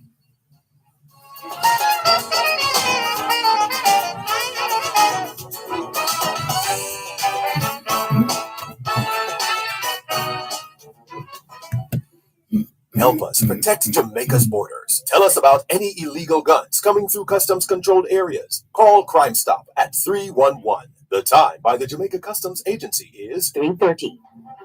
My HR Plus has been a game changer since its implementation. Employees have greater access and control over their personal information. They can view their records online, track monthly payments, and the big deal is printing their own payslip without waiting on HR. I am Julian Tomlinson, Human Resources Manager at Jazz, and I endorse my HR Plus in building a better public sector. Brought to you by the Transformation Implementation Unit. Excerpt from Minister Desmond McKenzie's sectoral presentation. Brought to you by the Ministry of Local Government and Community Development. In 2017, we created a Youth Summer Employment Program. Over 40,000 young people have been professionally trained and deployed to help the ministry and the local authorities in implementing critical functions while earning a good income. I am pleased to announce that this year, the Youth Summer Employment Program for the first time will be employing 10,000 young people in Jamaica for the summer for the first time. Excerpt from Minister Desmond McKenzie's sectoral presentation. Brought to you by the Ministry of Local Government and Community Development. coming soon. A new voice to the Morning Agenda team. Morning Agenda, continuing the tradition of hosting riveting discussion on issues locally and internationally. Morning Agenda, speaking with the stakeholders, movers and shakers of our day. Morning Agenda, providing the platform for healthy public debate. And coming soon, a new voice to serve listeners in Jamaica and around the world. Stay tuned to the Morning Agenda on Power 106 FM, where we set the agenda.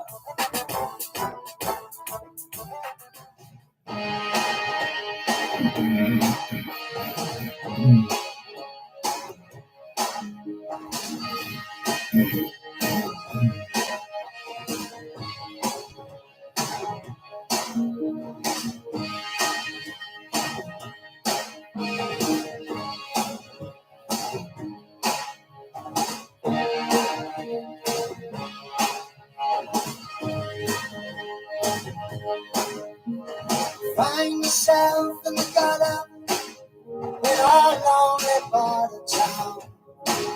Wicked waits in the darkness with a weapon to cut some stranger down. Sleeping with an empty bottle, he's a sad and an empty-hearted man. But he needs a job, a bit of respect, so he can get out while he can. We always need to hear both sides of the story.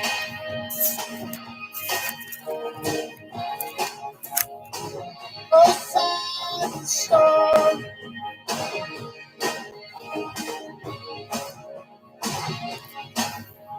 Neighborhood peace is shining. It's the middle of the night. Young faces hide in the shadows while they watch their mother for the fight. He says she's been unfaithful. She says her love for him is gone. And the brother shrugs to his sister and says, looks like it's just us from now on. Oh, we always need to hear both sides of the story. We need to hear both sides of the story. And the lights are all on. The world is watching you now. People looking for truth. We must not fail them now. Be sure before we close our eyes. Walk away from real to hear the signs.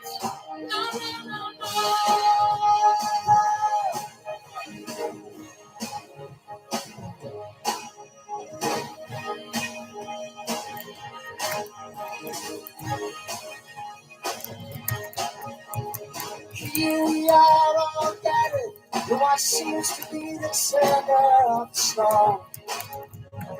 Neighbors once friendly now stand aside of the line that has been drawn.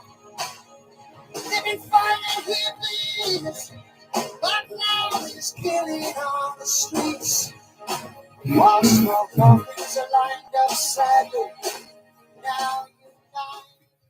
Thanks a lot for staying with us here on your program, Both Sides of the Story, Poro 106 FM, still streaming live on the Gleaners website, go-jamaica.com, live on your smart devices all over the world.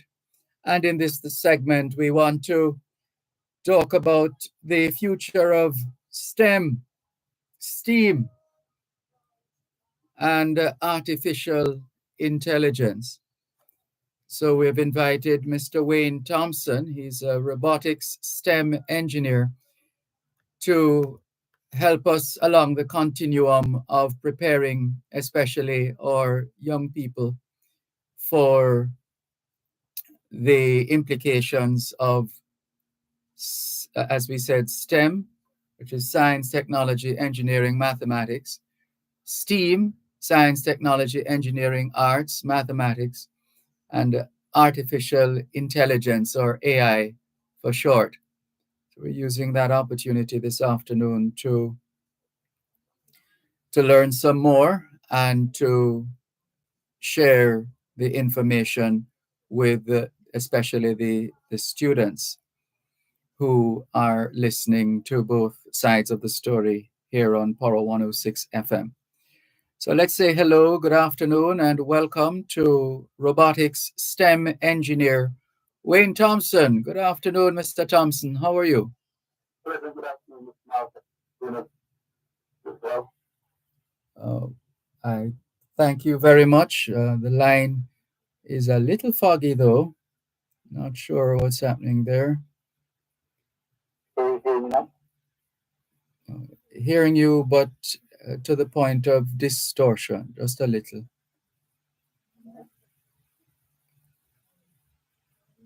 So is it a straight line, or meaning? Yeah, it's a straight line. Okay. Or maybe what you could do, if it comes to that, you could just hang up and redial, and invariably you get a fresh line. Okay. All right. So the hang up and redial. All right. It sounds like it's clearing up. Yes. All right. So, well, let's go ahead. And operating in now along the lines of, as we have said, the future of STEM, STEAM, artificial intelligence, of course, robotics in the mix as well. How have we as a nation been responding to the onset of these technologies? Are we getting with it and getting the work done, albeit in some instances a little differently? Or are people shying away from the inevitability of STEM, STEAM, robotics, and artificial intelligence? Good afternoon again, Dervan. All right. So in terms of what's happening on the ground, I think there are a lot of different persons participating in STEM, and robotics. It has been growing. There are many schools that are introducing programs. And of course, I even see the tourism sector. They have been entertaining the idea of, innovation in AI and robotics to enhance their industries as well. Of course, we have a lot of local competition on board here. There was the Care Electronics competition. There's the FEC local competition. There's the WRO robotics competition as well. So there are a lot more players in the market. And of course, based on my interaction with the different principals and teachers, I'm seeing whereby they are very interested in having that kind of skill set and that kind of critical thinking in the schools as well. How long now since you have started the process of taking on the technology and related paraphernalia? Okay, so the journey started in 2016. when we launched the robotics in school program, first of its kind at Calabar High School. So that is where the journey started. And then from that point, many other many other schools reached out to me as well. So of course, incorporate similar products and programs into their schools as well. And of course, then there was the summer camps and stuff like that. So for me, the journey started back in 2016 when we had that launch at Calabar High School. And then we started to do conferences and things kind of just started to, we just started to explore from there, and persons kind of started to show their interest, and we saw where the market was going and how they were thinking. And then we tried to respond to that as well. How sustainable does it all seem to you? Is it going to fall off at some point, or continue, or to get better? All right, so I'm expecting it to grow because, and that is what I've been an advocate of, coming up with applications in robotics. So if you do generalized robotics, just doing robotics for, showcasing fun and stuff like that, it may fall off. But if you come up with a specific application for robotics where it's going to tie into an industry, then I can see it being very sustainable. So one of my models was have educational robotics, and the other model was have entertainment robotics as well. So for the educational robotics, this is robotics and robotics applications that students will do in school, and they will do it in different subject areas. They'll do it in math class, they'll do it in physics class, and of course they'll do it in a lot of different granular subject areas as well, like bearings and stuff like that, direct proportion. So it finds its place inside the system as a teaching aid and as a tool for hands-on based learning as well. So that has been my approach to grow that industry, because once you don't have like standard specific application, then that is how technology may fall off. The persons will start using the robot. Oh, that's so much fun. But if they start to use it for math classes, and if they start to use it to demonstrate the navigational motion of a bearing of a ship and stuff like that, then now it becomes a little bit more entrenched as well. And another thing that I'm also working on is like underwater entertainment. And of course, underwater. Tell us some more. Underwater entertainment. Yeah, so for my underwater entertainment world, it's a gaming world. So what I wanted it to be about was for like families and the children to play either underwater basketball, underwater adventures where robots are picking up objects and placing them at different points, or cleaning the marine or stuff like that.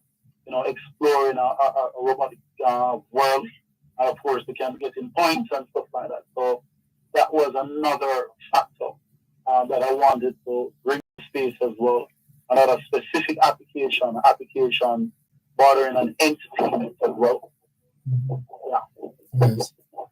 So of the areas you've been surveying or actively participating in, what are some of the goals you have set and the extent to which you have been able to achieve those goals? Okay, so that's a very good question. And how from achieving some of the goals. So one of the first goals is, I know that there are a lot of schools that they're doing physics and they're doing mathematics. One of the things that we're pushing, and I know that litter biology is coming on board, is for students to have a hands-on way first. I've seen some of these difficult concepts, especially bearing. So we will program the path, and of course they will watch and do the measurements before they introduce the calculation. So we have a target to get into at least say 100 different schools with the books and the kits.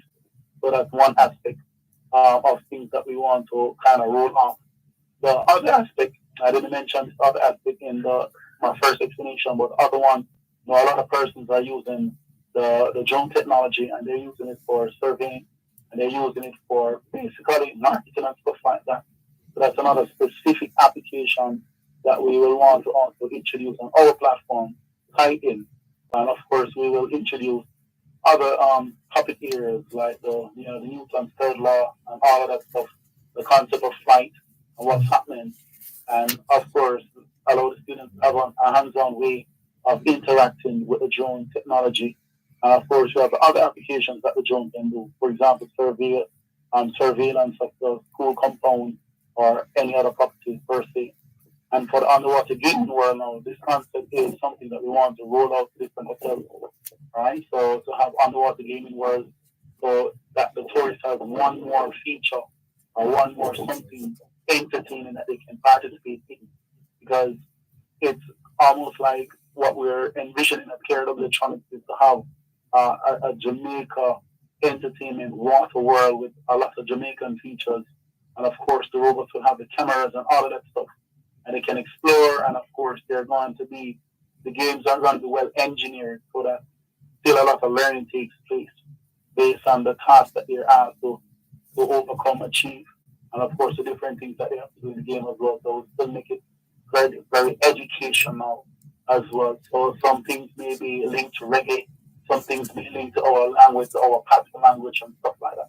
So that is something that we're doing deep research on here at KRW Electronics. Now, initially, I was gifted with a drone, one of those drones, which I still have.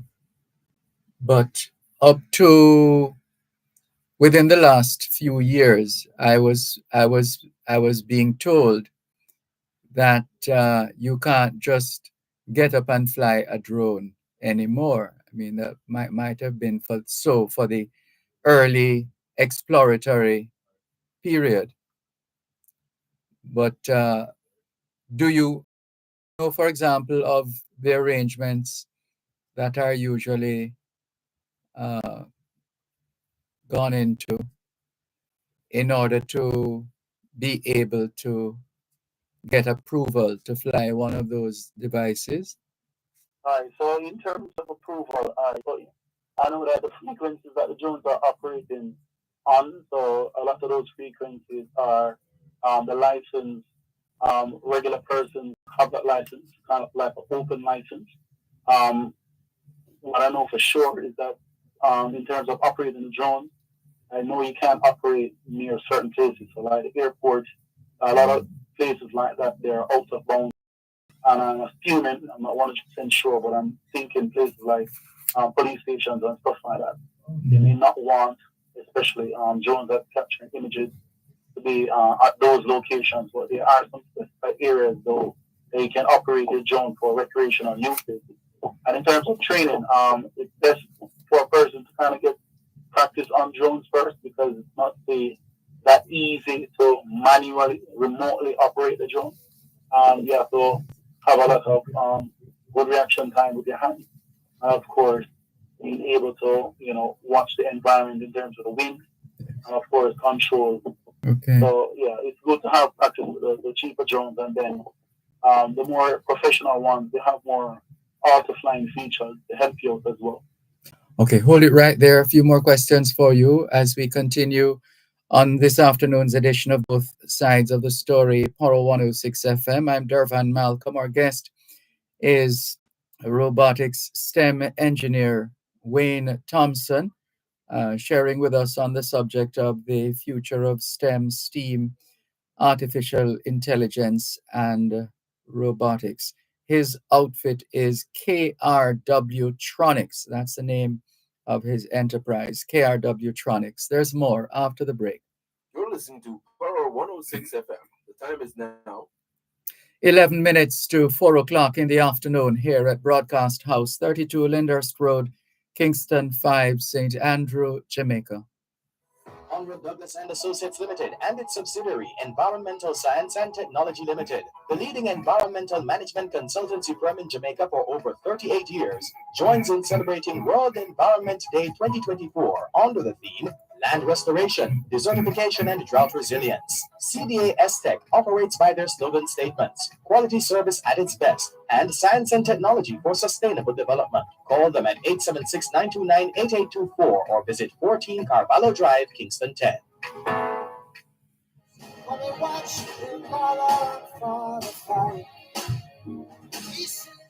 Continuing our conversation with robotics STEM engineer Wayne Thompson of KRW Tronics as we explore the future of STEM, artificial intelligence, and robotics.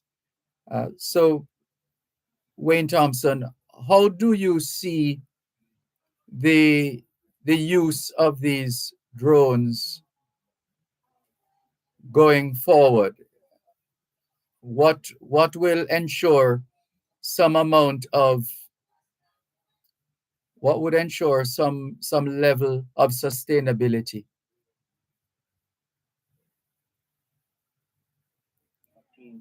In terms of sustainability and of course having consistent usage of these technologies. So as I was saying before, an application that the public readily engage in, an application that is viable for entrepreneurial purposes.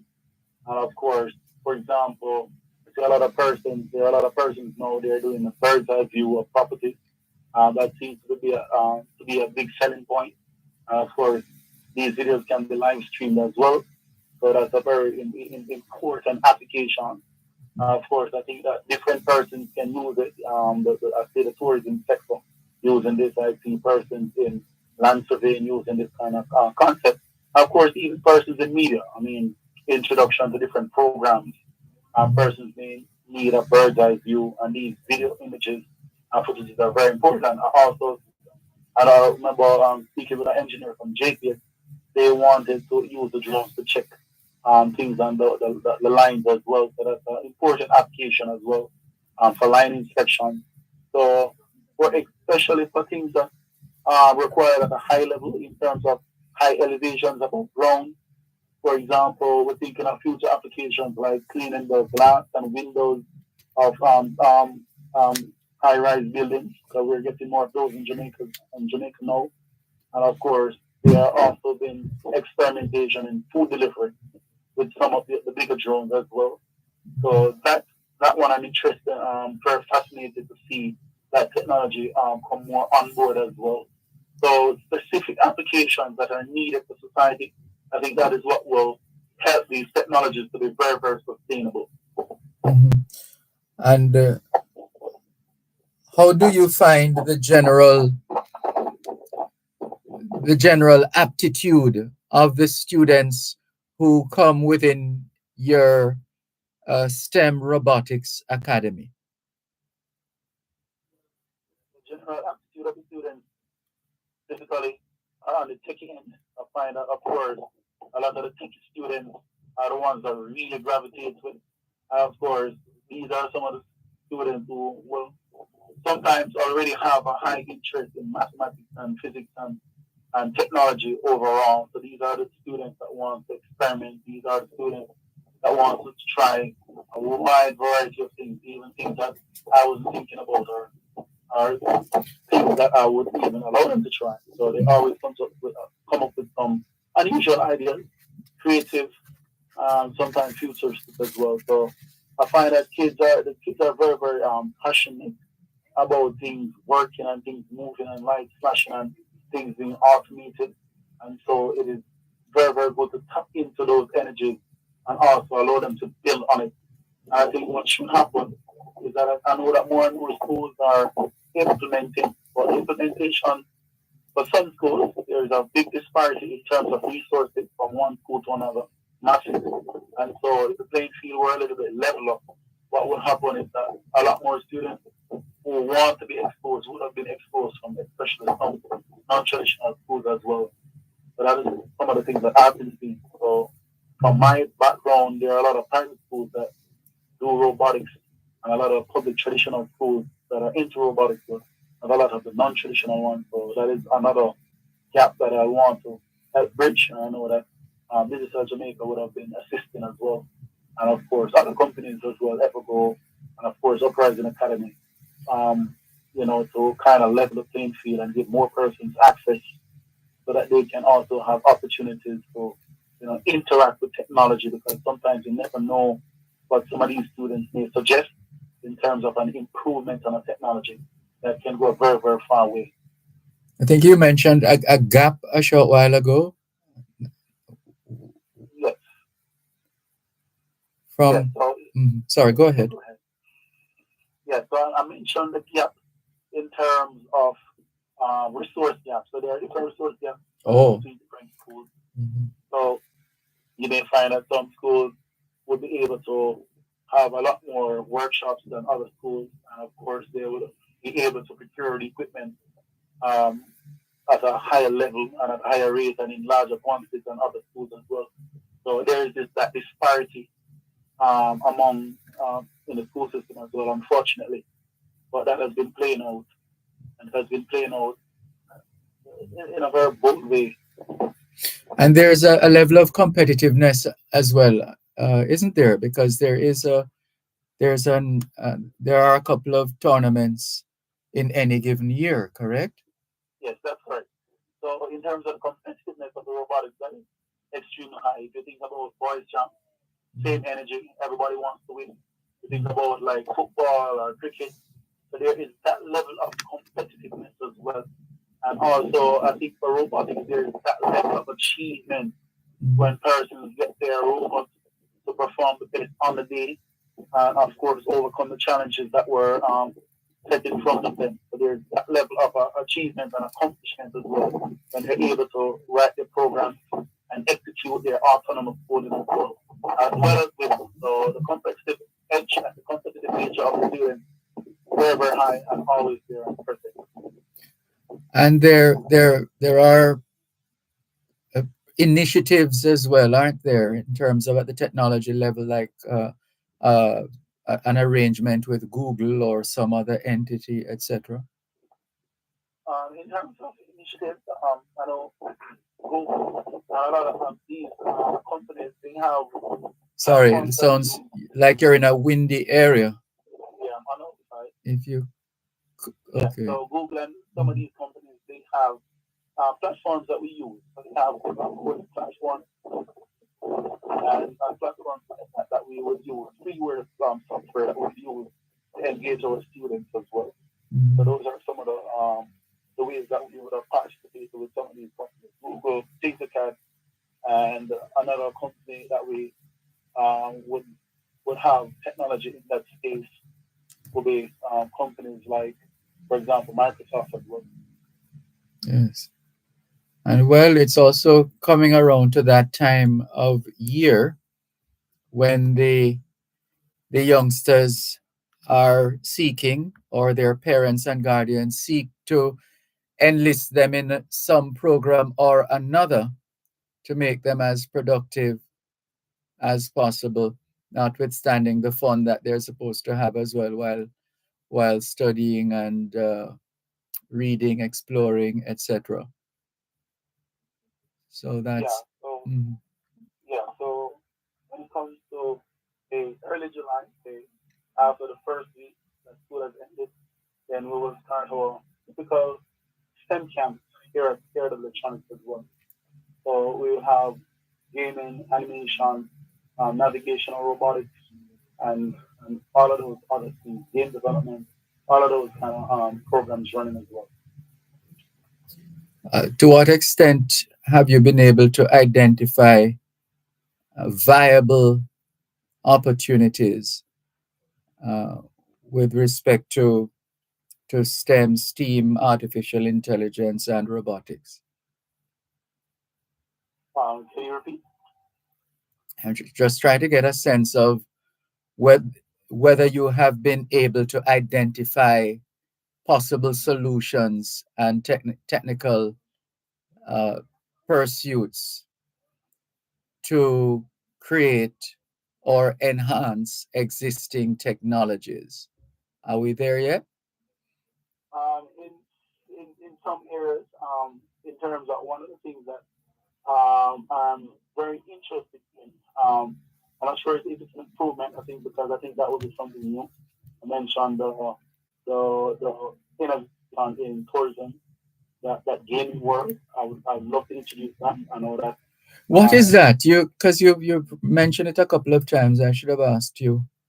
So think about being able to control an autonomous road. Of course, remotely control it while navigating a beautiful underwater world, picking up objects and moving them to specific places. And at times you may have to evade something that is chasing after you, depending on the scenario. Hold on one moment, please. Let's take the break and come back. Listeners, our guest is Wayne Thompson, robotics STEM engineer on the subject of the future of STEM, STEAM, and artificial intelligence, and of course, robotics. And Wayne Thompson has been engaging us in discussion on that. We'll have more in just a moment. At Wellington Dental, they offer cleaning, filling, whitening, and other services for the entire family. The time by Wellington Dental is 4 o'clock. He says she's been unfaithful. She says her love for him is gone. And the brother strikes. Thanks a lot for staying with us here on your program, Both Sides of the Story, Power 106 FM. I'm Dervan Malcolm, and online we have robotics STEM engineer Wayne Thompson. You're about to explain to us the underwater experience paraphernalia. So imagine you have a remote control now, Mhm. and of course you have a big video monitor, and you are remotely controlling a robot, and you're picking up objects, you're trying to evade obstacles, and of course different things that are chasing you as well. And all of that underwater? All of that is underwater. You're outside of the water, by the way.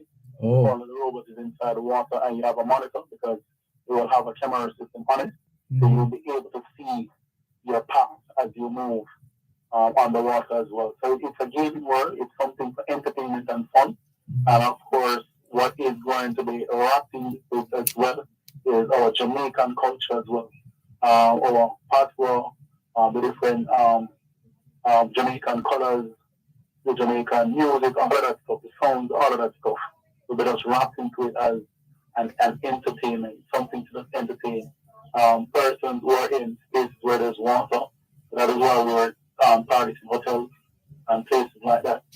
And of course, something where you bring the family, it's something for the family.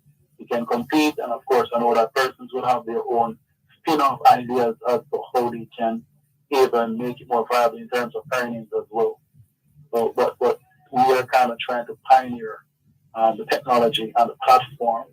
And of course, persons will build on it as well. Other entrepreneurs will build on it as well. So, what's the level of proliferation of this new technology like? Is it catching on? Is it? All right, that's not right. So far, I can say that in terms of just dialogue with persons in the tourism innovation sector, they love the proposal because it was very, very refreshing. And so we're in the infancy stages now. And so we'll be having dialogue this week and in the weeks to come to see where we can carry this kind of model. Of course, how entertaining can make it be and all of that stuff. And the impact we can craft it so that we can have as well. So it's very, very new. We had an underwater robotic competition sponsored by Evergo about 2 or 3 years ago. So that was the first time we had this water robotics competition here in Jamaica. So Evergo was the first to partner with us to put that on as well. Of course, I remember robotics training in underwater robotics.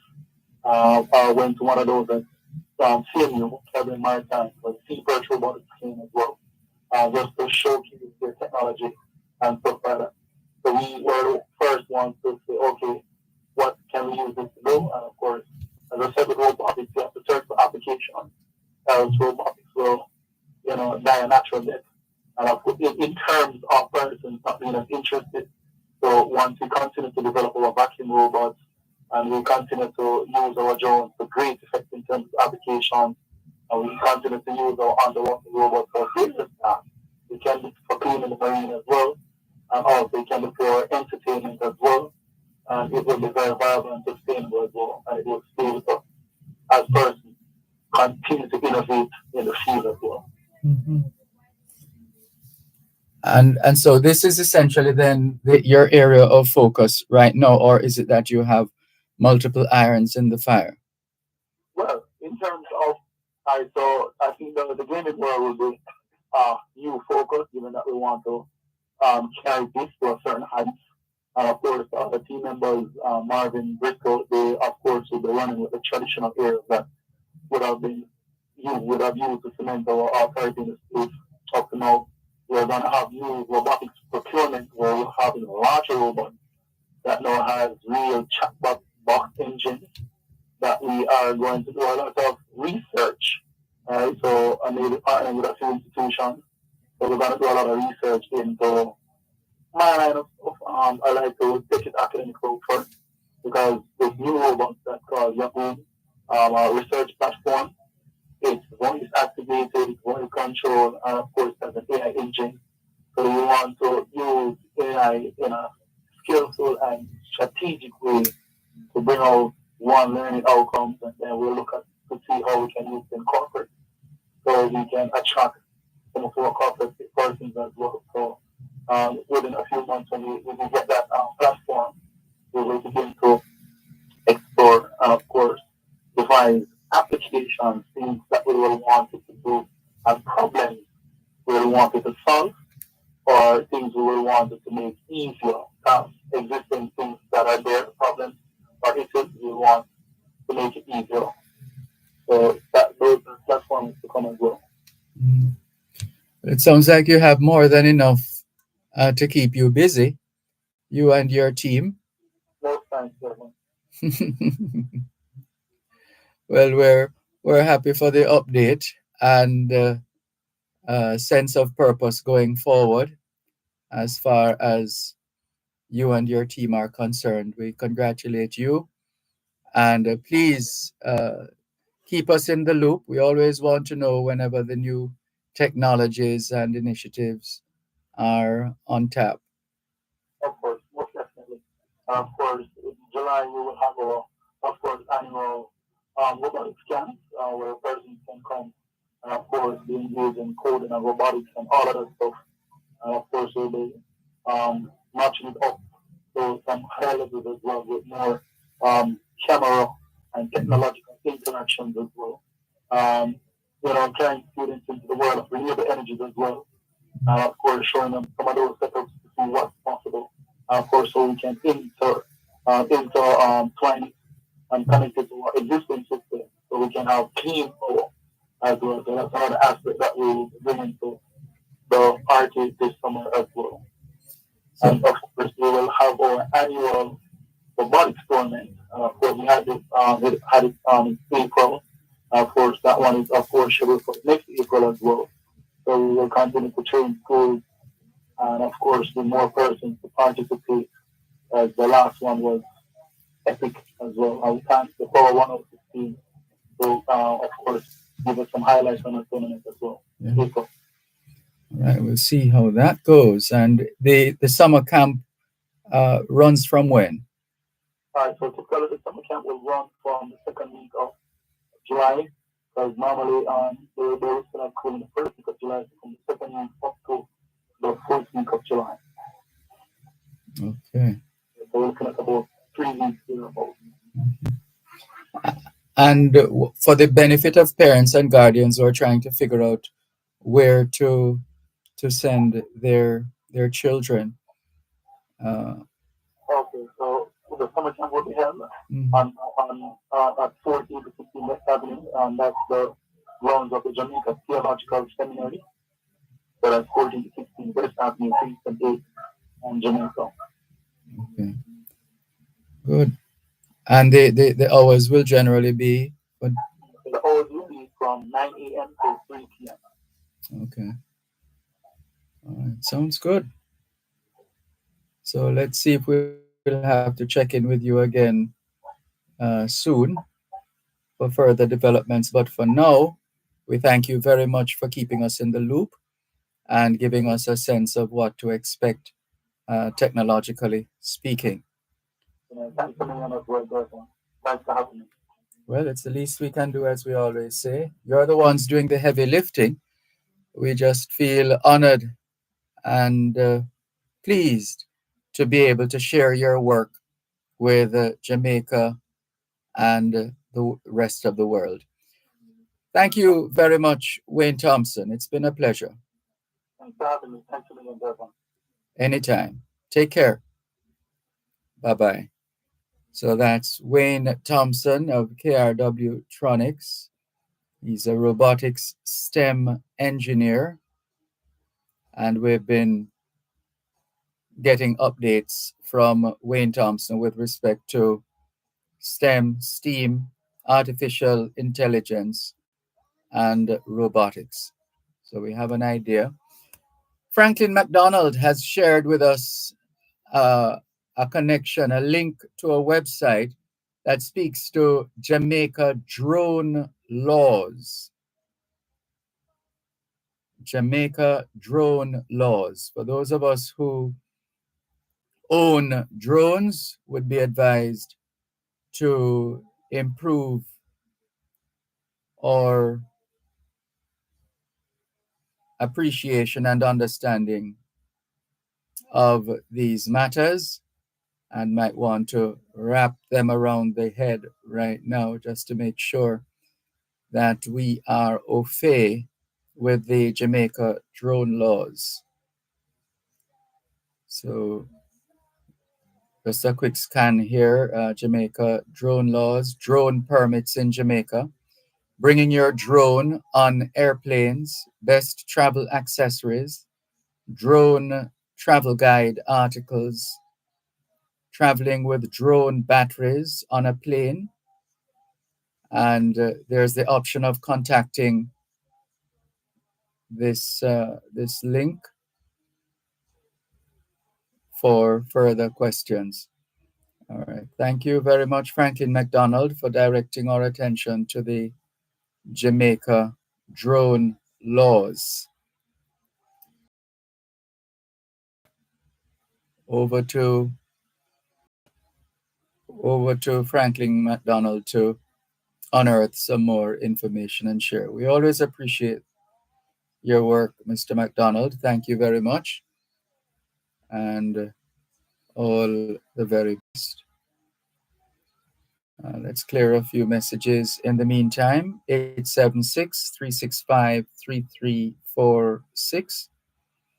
This one says, Dear Dervan, Jamaica was formed in 1999, shortly after the gas riots that occurred on October 8, 1999. The organization was initially established with a clear mandate to champion human rights, justice reform, and police accountability in Jamaica. In the early days, JFJ, under the leadership of Carolyn Gomes, was known for its fearless efforts to hold both the government and the opposition accountable. However, it appears that over time, the organization's focus has shifted and they have become more politically involved, says GBO. There have been instances where JFJ has been overly critical of the government, and their comments have sometimes crossed the line into overreach.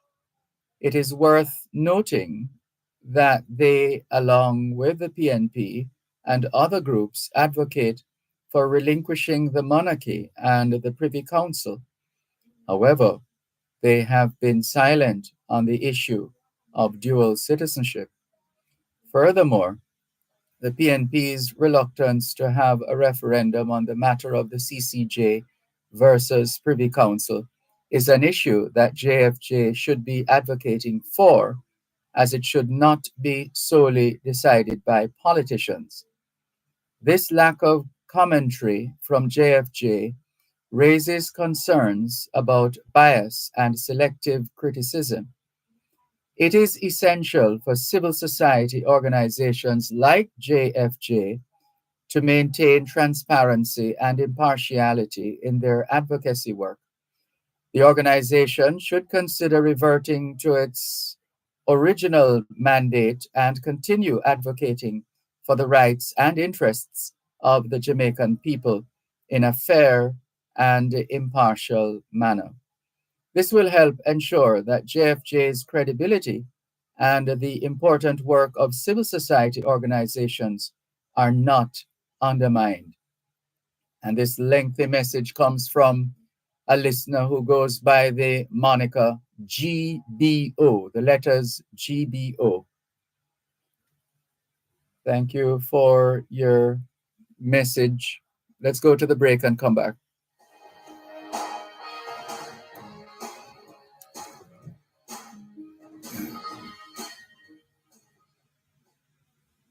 You're listening to Power 106 FM. The time is now 4:15. The Auto World. It's the only program on Jamaican radio dedicated to the world of automobile. It's the Auto World with Shelley and McLagan. Get news and reviews relating to vehicles and automotive technology. Learn the ins and outs of mechanical operation.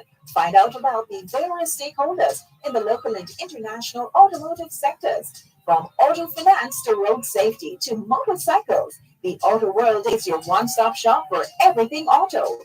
That's the Auto World with Shelley and McLagan. Weekdays at 5:15 p.m. on Power 106 FM and the Power 106 FM app.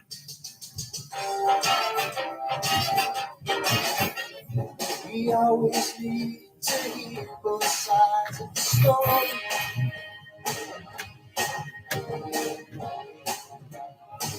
Both sides of the story. Thanks a lot for staying with us here on your program, Both Sides of the Story, Power 106 FM. Still streaming live on the Gleaners website, go-jamaica.com, live on your smart devices all over the world. Taking your calls on 876-922-4112-5, 876-922-4112-5. The text line, same as the WhatsApp number, 876-365-3346, 876-365-3346. A few messages. J.M. Master Songwriter says, I am Miss B. Please push the like button and share. Thank you in advance. Yvette Johnson says, good afternoon, Sir Malcolm. Happy New Week. Happy New Week to you too. And greetings coming through from J.M. Master Songwriter as well. Norman Hines in St. Thomas, good afternoon to you. Faye Weller, hello. How are you? How is it going?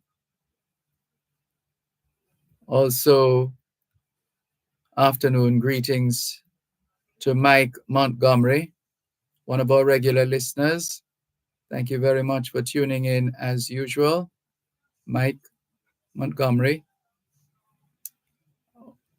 Valerie Wellerpeck, good to have you join us as well. And Gray Shim says, good afternoon, Mr. Malcolm.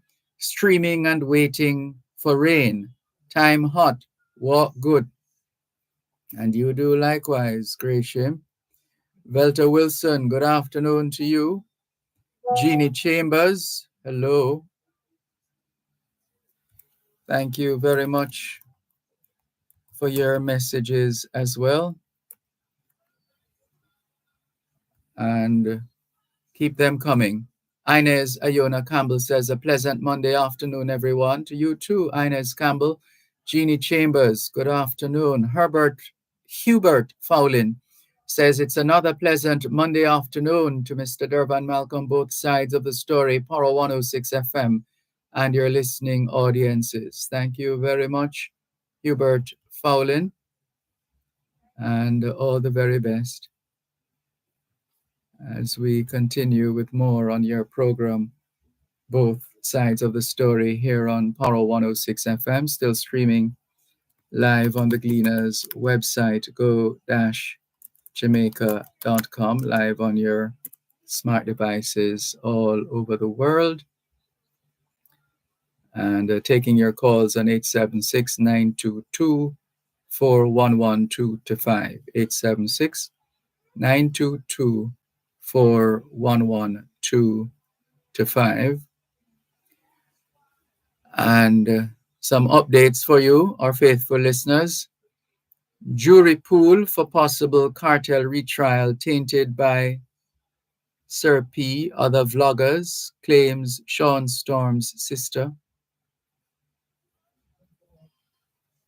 and public transport operators in Portland and St. Mary withdraw service. A plane carrying Malawi vice president missing. Some Clarendon schools go viral and protest by transport operators. Some Clarendon schools go virtual amid protest by transport operators. And there's the tragic story of Tyler shot dead at home in Fraser's Content in St. Catherine.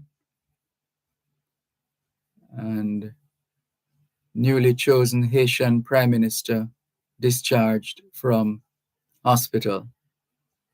So some of the stories trending right now, and we're sharing them with you on both sides of the story here on Poro 106 FM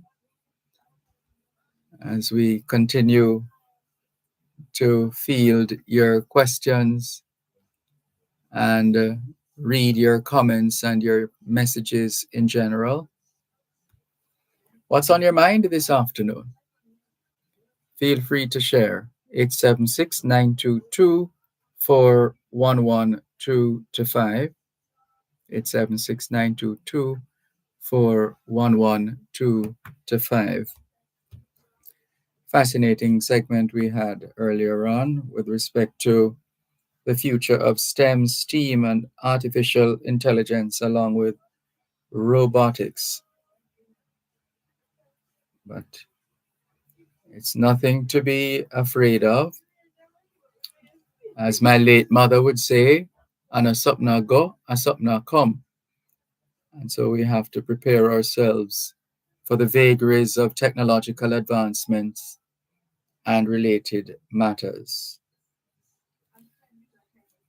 So let's get in on a bit of the summary of the Jamaica drone laws. See if we can get. So drone laws are constantly changing. Always verify using multiple sources to be sure you're rightly informed. Drone use is allowed in Jamaica. So for those of us who own drones here in Jamaica, here's a bit of information, assuming you didn't have it before. And if you did, perhaps never paying enough attention to it. Drone use is allowed in Jamaica, but there are several drone laws that need to be followed when flying in the country.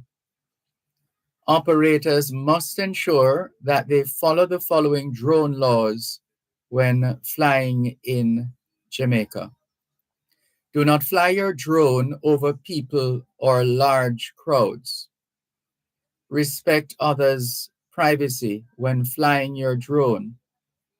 Do not fly higher than 122 meters or 400 feet. You cannot fly farther than 500 meters or 1,640 feet. You cannot fly within 150 meters or 500 feet of an assembly of people.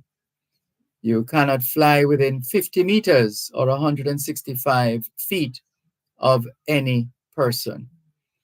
You must keep your drone within visual line of sight at all times.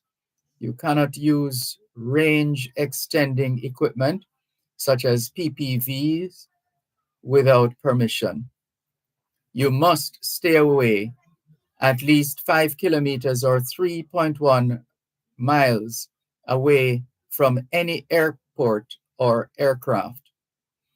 The drone must be equipped with fail-safe features such as a return to home feature that allows the drone to return home if the signal is lost. You must fly during daylight hours and only fly in good weather conditions. Do not fly your drone in sensitive areas. including government or military facilities. Use of drones or camera drones in these areas is prohibited. And if we get more information, we'll be more than happy to share. But that's what we have as of now. Thank you very much, Franklin McDonald, for your remarkable research skills to be able to pull up this information online and otherwise. Thank you very much, Mr. McDonald. As we continue with more on your program, Both Sides of the Story, Power 106 FM, still streaming live on the Gleaners website, go-jamaica.com, live on your smart devices all over the world. And we are getting closer and closer to the 10th Biennial Jamaica Diaspora Conference.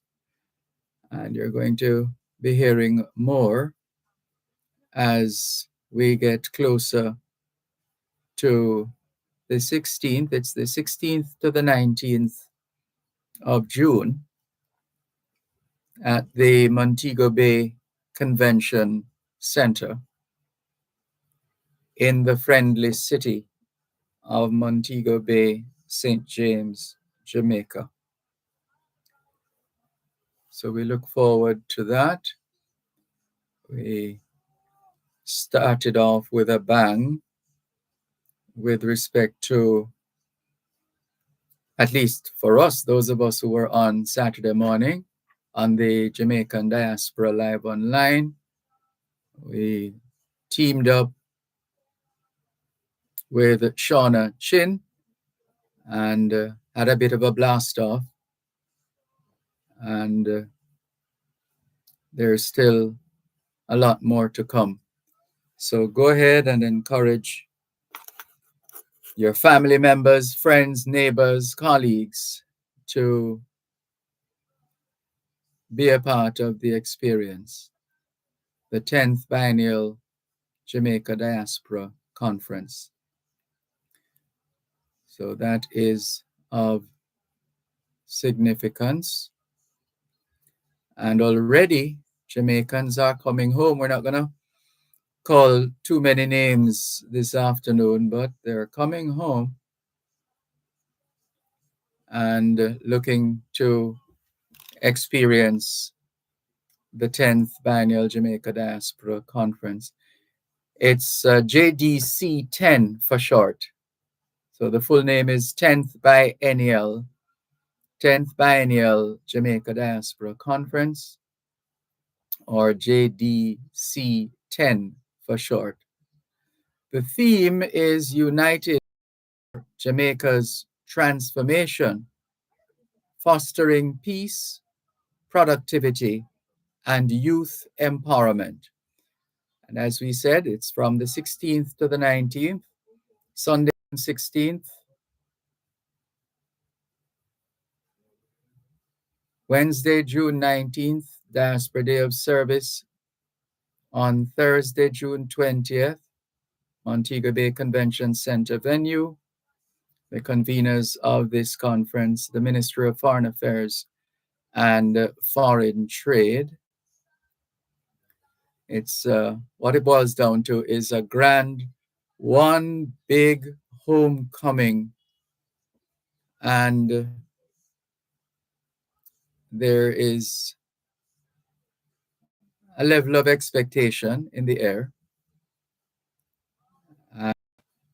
Home for this major event with a lot of support from the legacy partners, GK Group, JN Group, VM Group. Those are the legacy partners. The platinum sponsors, Blue Maho Capital, Digicel, Island Car Rental, Jamaica Tourist Board, National Bakery. The gold sponsors, Pinnacle Developments, National Trust. The bronze sponsors, Jamaica Money Market Brokers, JMMB, Jamaica Stock Exchange, Students Loan Bureau, venue partner, Montego Bay Convention Center, the hotel partners, Ibero Star Hotel, Ocean 10 Hotels, Ocean Eden Bay, Ocean Coral Springs, and endorsed by the Jamaica Umbrella of Umbrellas. There's more after the break. You're listening to Power 106 FM. The time is now 30.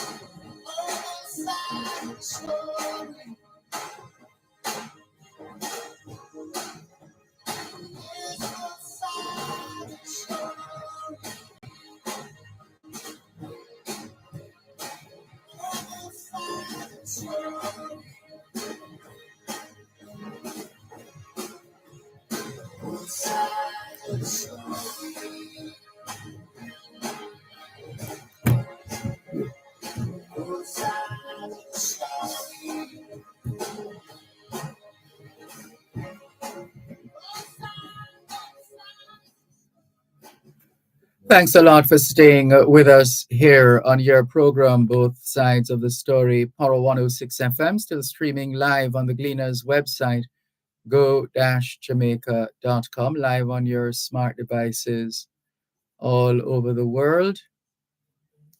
And we want to continue to encourage those who are home, especially for Diaspora Day of Service.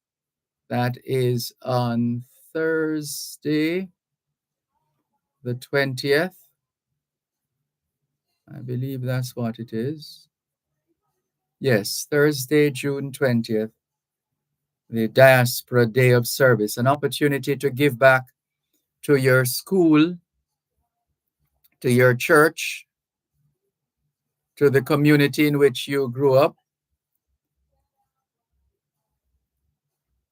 to find a way to give back. To give back. So there is that on the Thursday. So day one,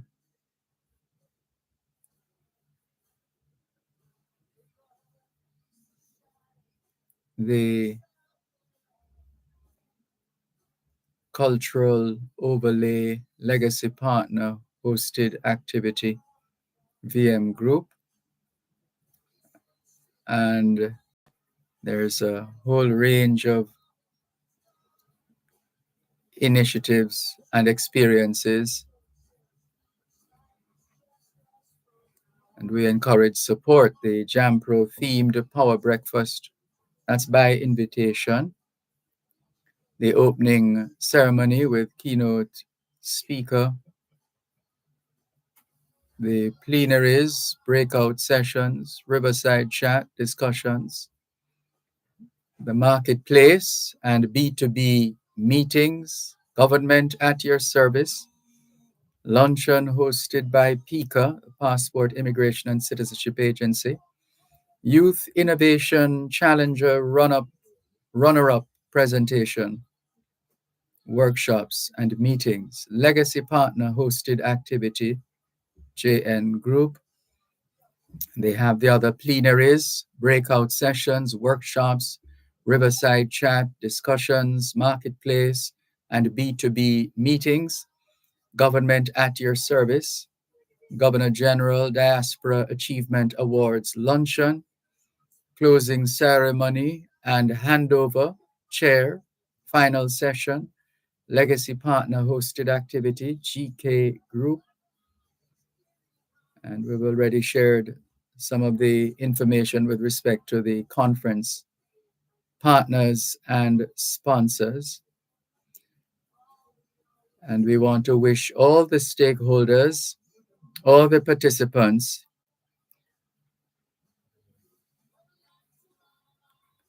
to continue doing the best they can in making this an awesome experience. So the Diaspora Church service is on Sunday, the 16th of June.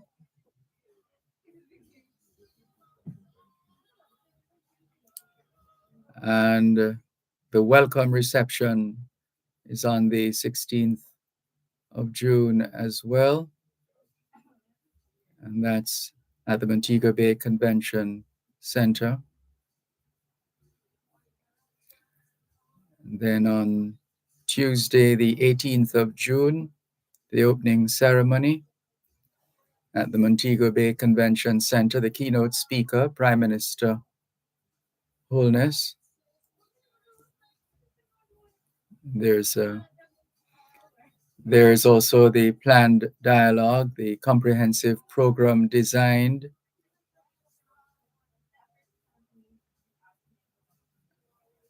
and is expected to foster crucial conversations over 3 days.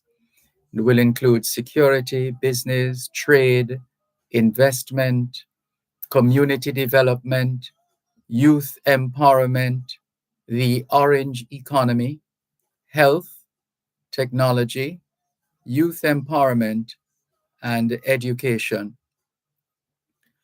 Then there is the Governor General's Diaspora Achievement Awards Luncheon, awards to outstanding members of diaspora in recognition of their work, involvement in communities they reside,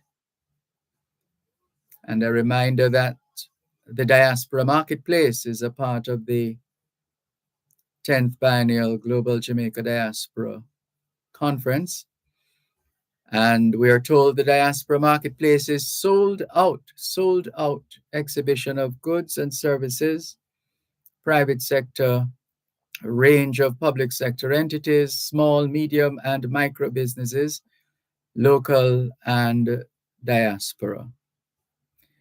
Government at Your Service feature is a staple, an opportunity to fast-track public service from 12 participating agencies, prepare in advance to take full advantage. Persons can download the Requirement of Doing Business Guide, that's Requirement for Doing Business Guide, to review range of services and documents needed. Visit conference site to download and learn more. There will also be nightly special events hosted by VM Group, JN Group, and GK Group, respectively. Cultural experience, interwoven and immersive cultural entertainment, and the Diaspora Day of Service, which we've been plugging as well. The attendees are invited to stay an extra day and execute projects in communities of their choice or volunteer to make a difference in the lives of fellow Jamaicans. Projects include medical missions, workshops. In fact, they have arrived. They're already here. Some of them, not everybody yet. Workshops, renovate a classroom, care packages, etc., exemplifying the diaspora's tangible impact in communities and organizing as either as an individual or in a group. And those plans have been put together long in advance, so they should go off seamlessly.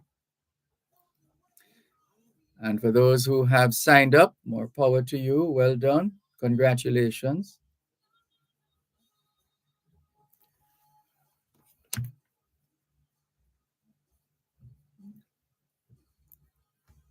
We also have day one.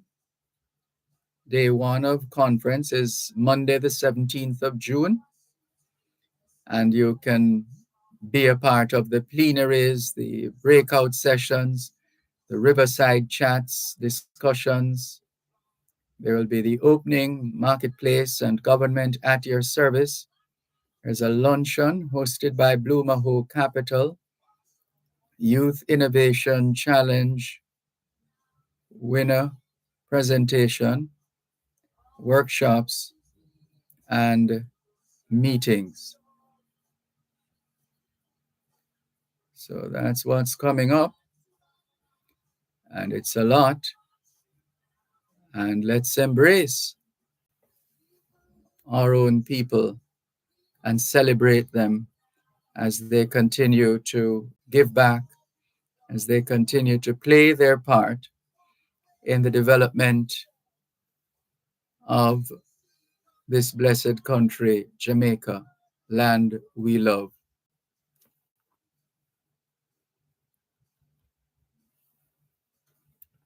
We want to always keep in our minds why we do what we do, why we serve,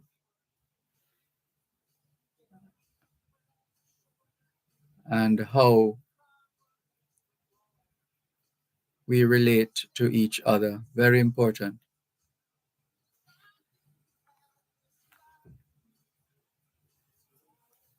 But we're looking forward to the plans and, as we said, the execution of the plans. And we trust all will go well, and those involved will be the better for the exposure. So that's coming up. We still have time. We're still taking your calls on 876-922-4112-5. 876-922-4112-5. What does the diaspora mean to you? We have asked that question a couple of times. And the results, the responses have been positive, actually. And we didn't do a major survey. That's just a check around with different individuals, asking them what they think about the diaspora and how do they feel about the diaspora.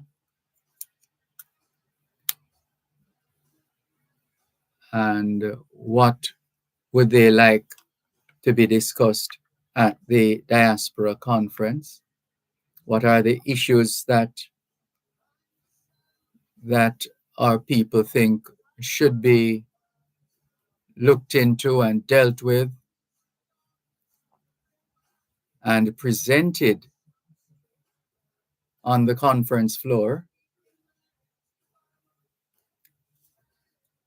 And our people, as we know, are not going to be holding back. They're going to want to tell it like it is, with a level of decorum, of course. But nothing is wrong with telling it like it is. The truth is the truth. The facts are the facts. And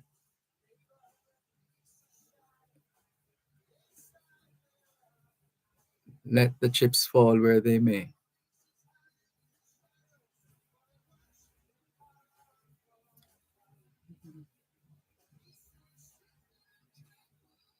So it's never easy to give people what they want, as it were, but an opportunity to be a part of the equation, be a part of the experience. That's essentially it. It's a homecoming, and it's expects to be quite colorful. The expectations quite colorful, and warm greetings all around, and everybody being nice and friendly and courteous and loving and kind. After all, it's the Jamaican family. More in a moment.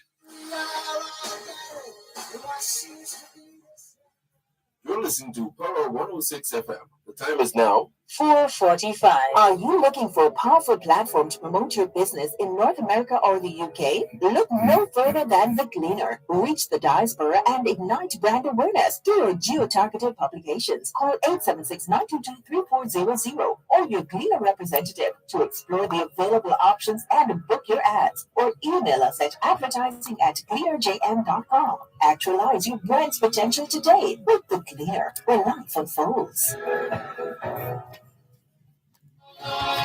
The world is watching now. People looking for truth. We must not fail now. Be sure before we close our eyes. Walk away from fear.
876-922-4112-5. Text line same as the WhatsApp number, 876-365-3346. 876-365-3346. And Franklin MacDonald has now shared with us information with respect to Jamaicans for Justice as he continues to impress us with his remarkable research skills. Well done, Franklin MacDonald. Yes. So we did share this information earlier this afternoon, Jamaicans for Justice. Thank you very much for sharing the information. Cuban in Georgia says, good afternoon, Sir Malcolm. Why? Hold on, let's brighten the screen a bit more.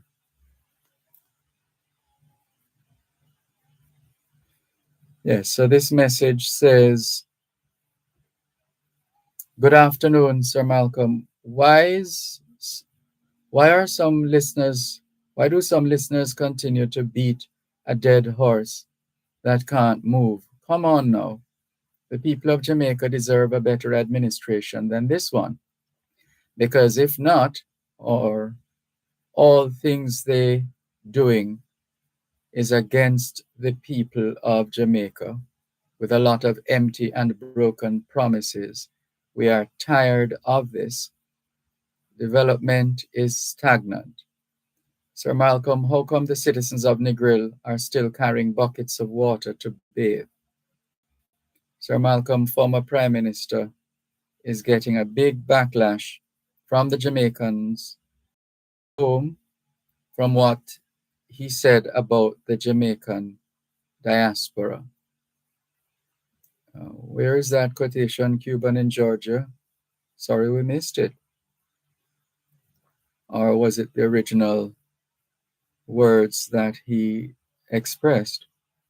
Give us some more on that, Cuban in Georgia. And let's get a better understanding of that situation.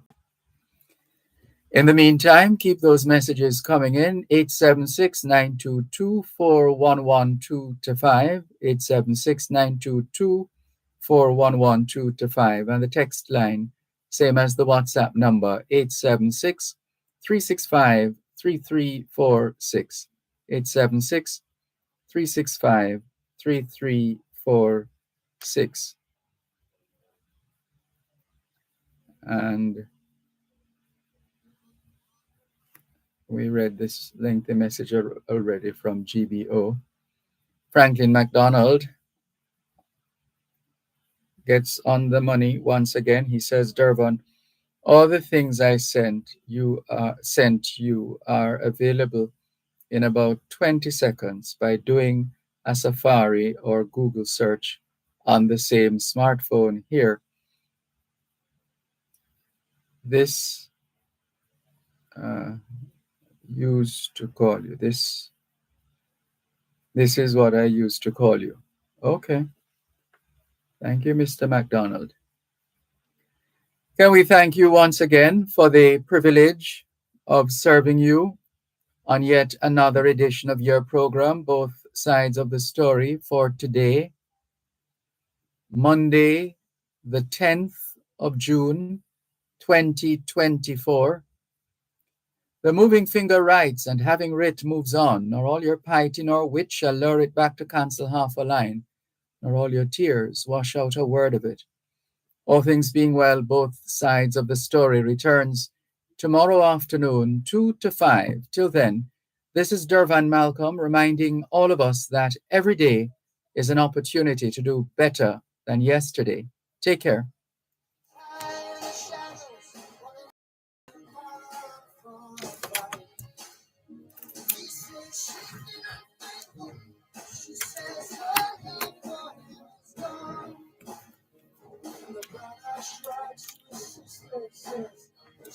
It's just us from now on. All we always need to hear both sides of the story. We need to hear both sides of the story. And the lights are all on. The world is watching now. People looking for truth. We must not fail now. Be sure before we close our eyes. One away from here. Until you hear outside. No, no, no, no.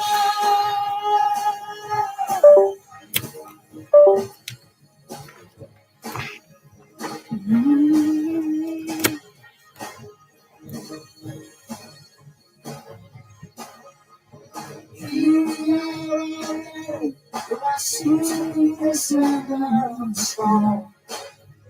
Maybe this one's when we stand aside of the line that has been drawn. They've been fighting here for years, but now they're standing on the streets. Watch the warriors align beside it. Now we're united in defeat.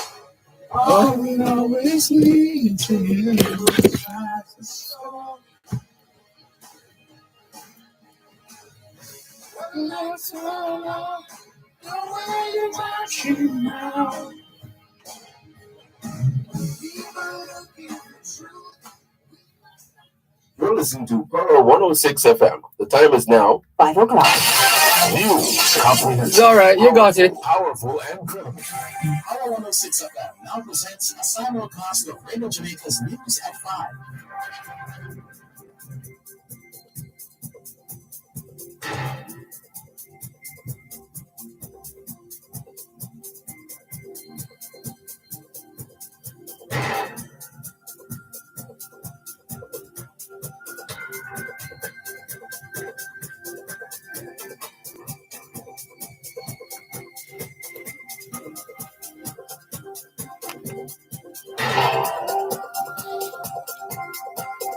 Transport Minister Dervan says miscommunication may have resulted in today's service withdrawal by public transport operators.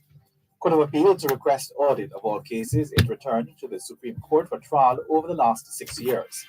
Cabinet member Dervan says there will be no letting up on criticisms of PNP President Mark Ruling maintaining his British citizenship. UN Security Council adopts resolution for permanent ceasefire and release of hostages in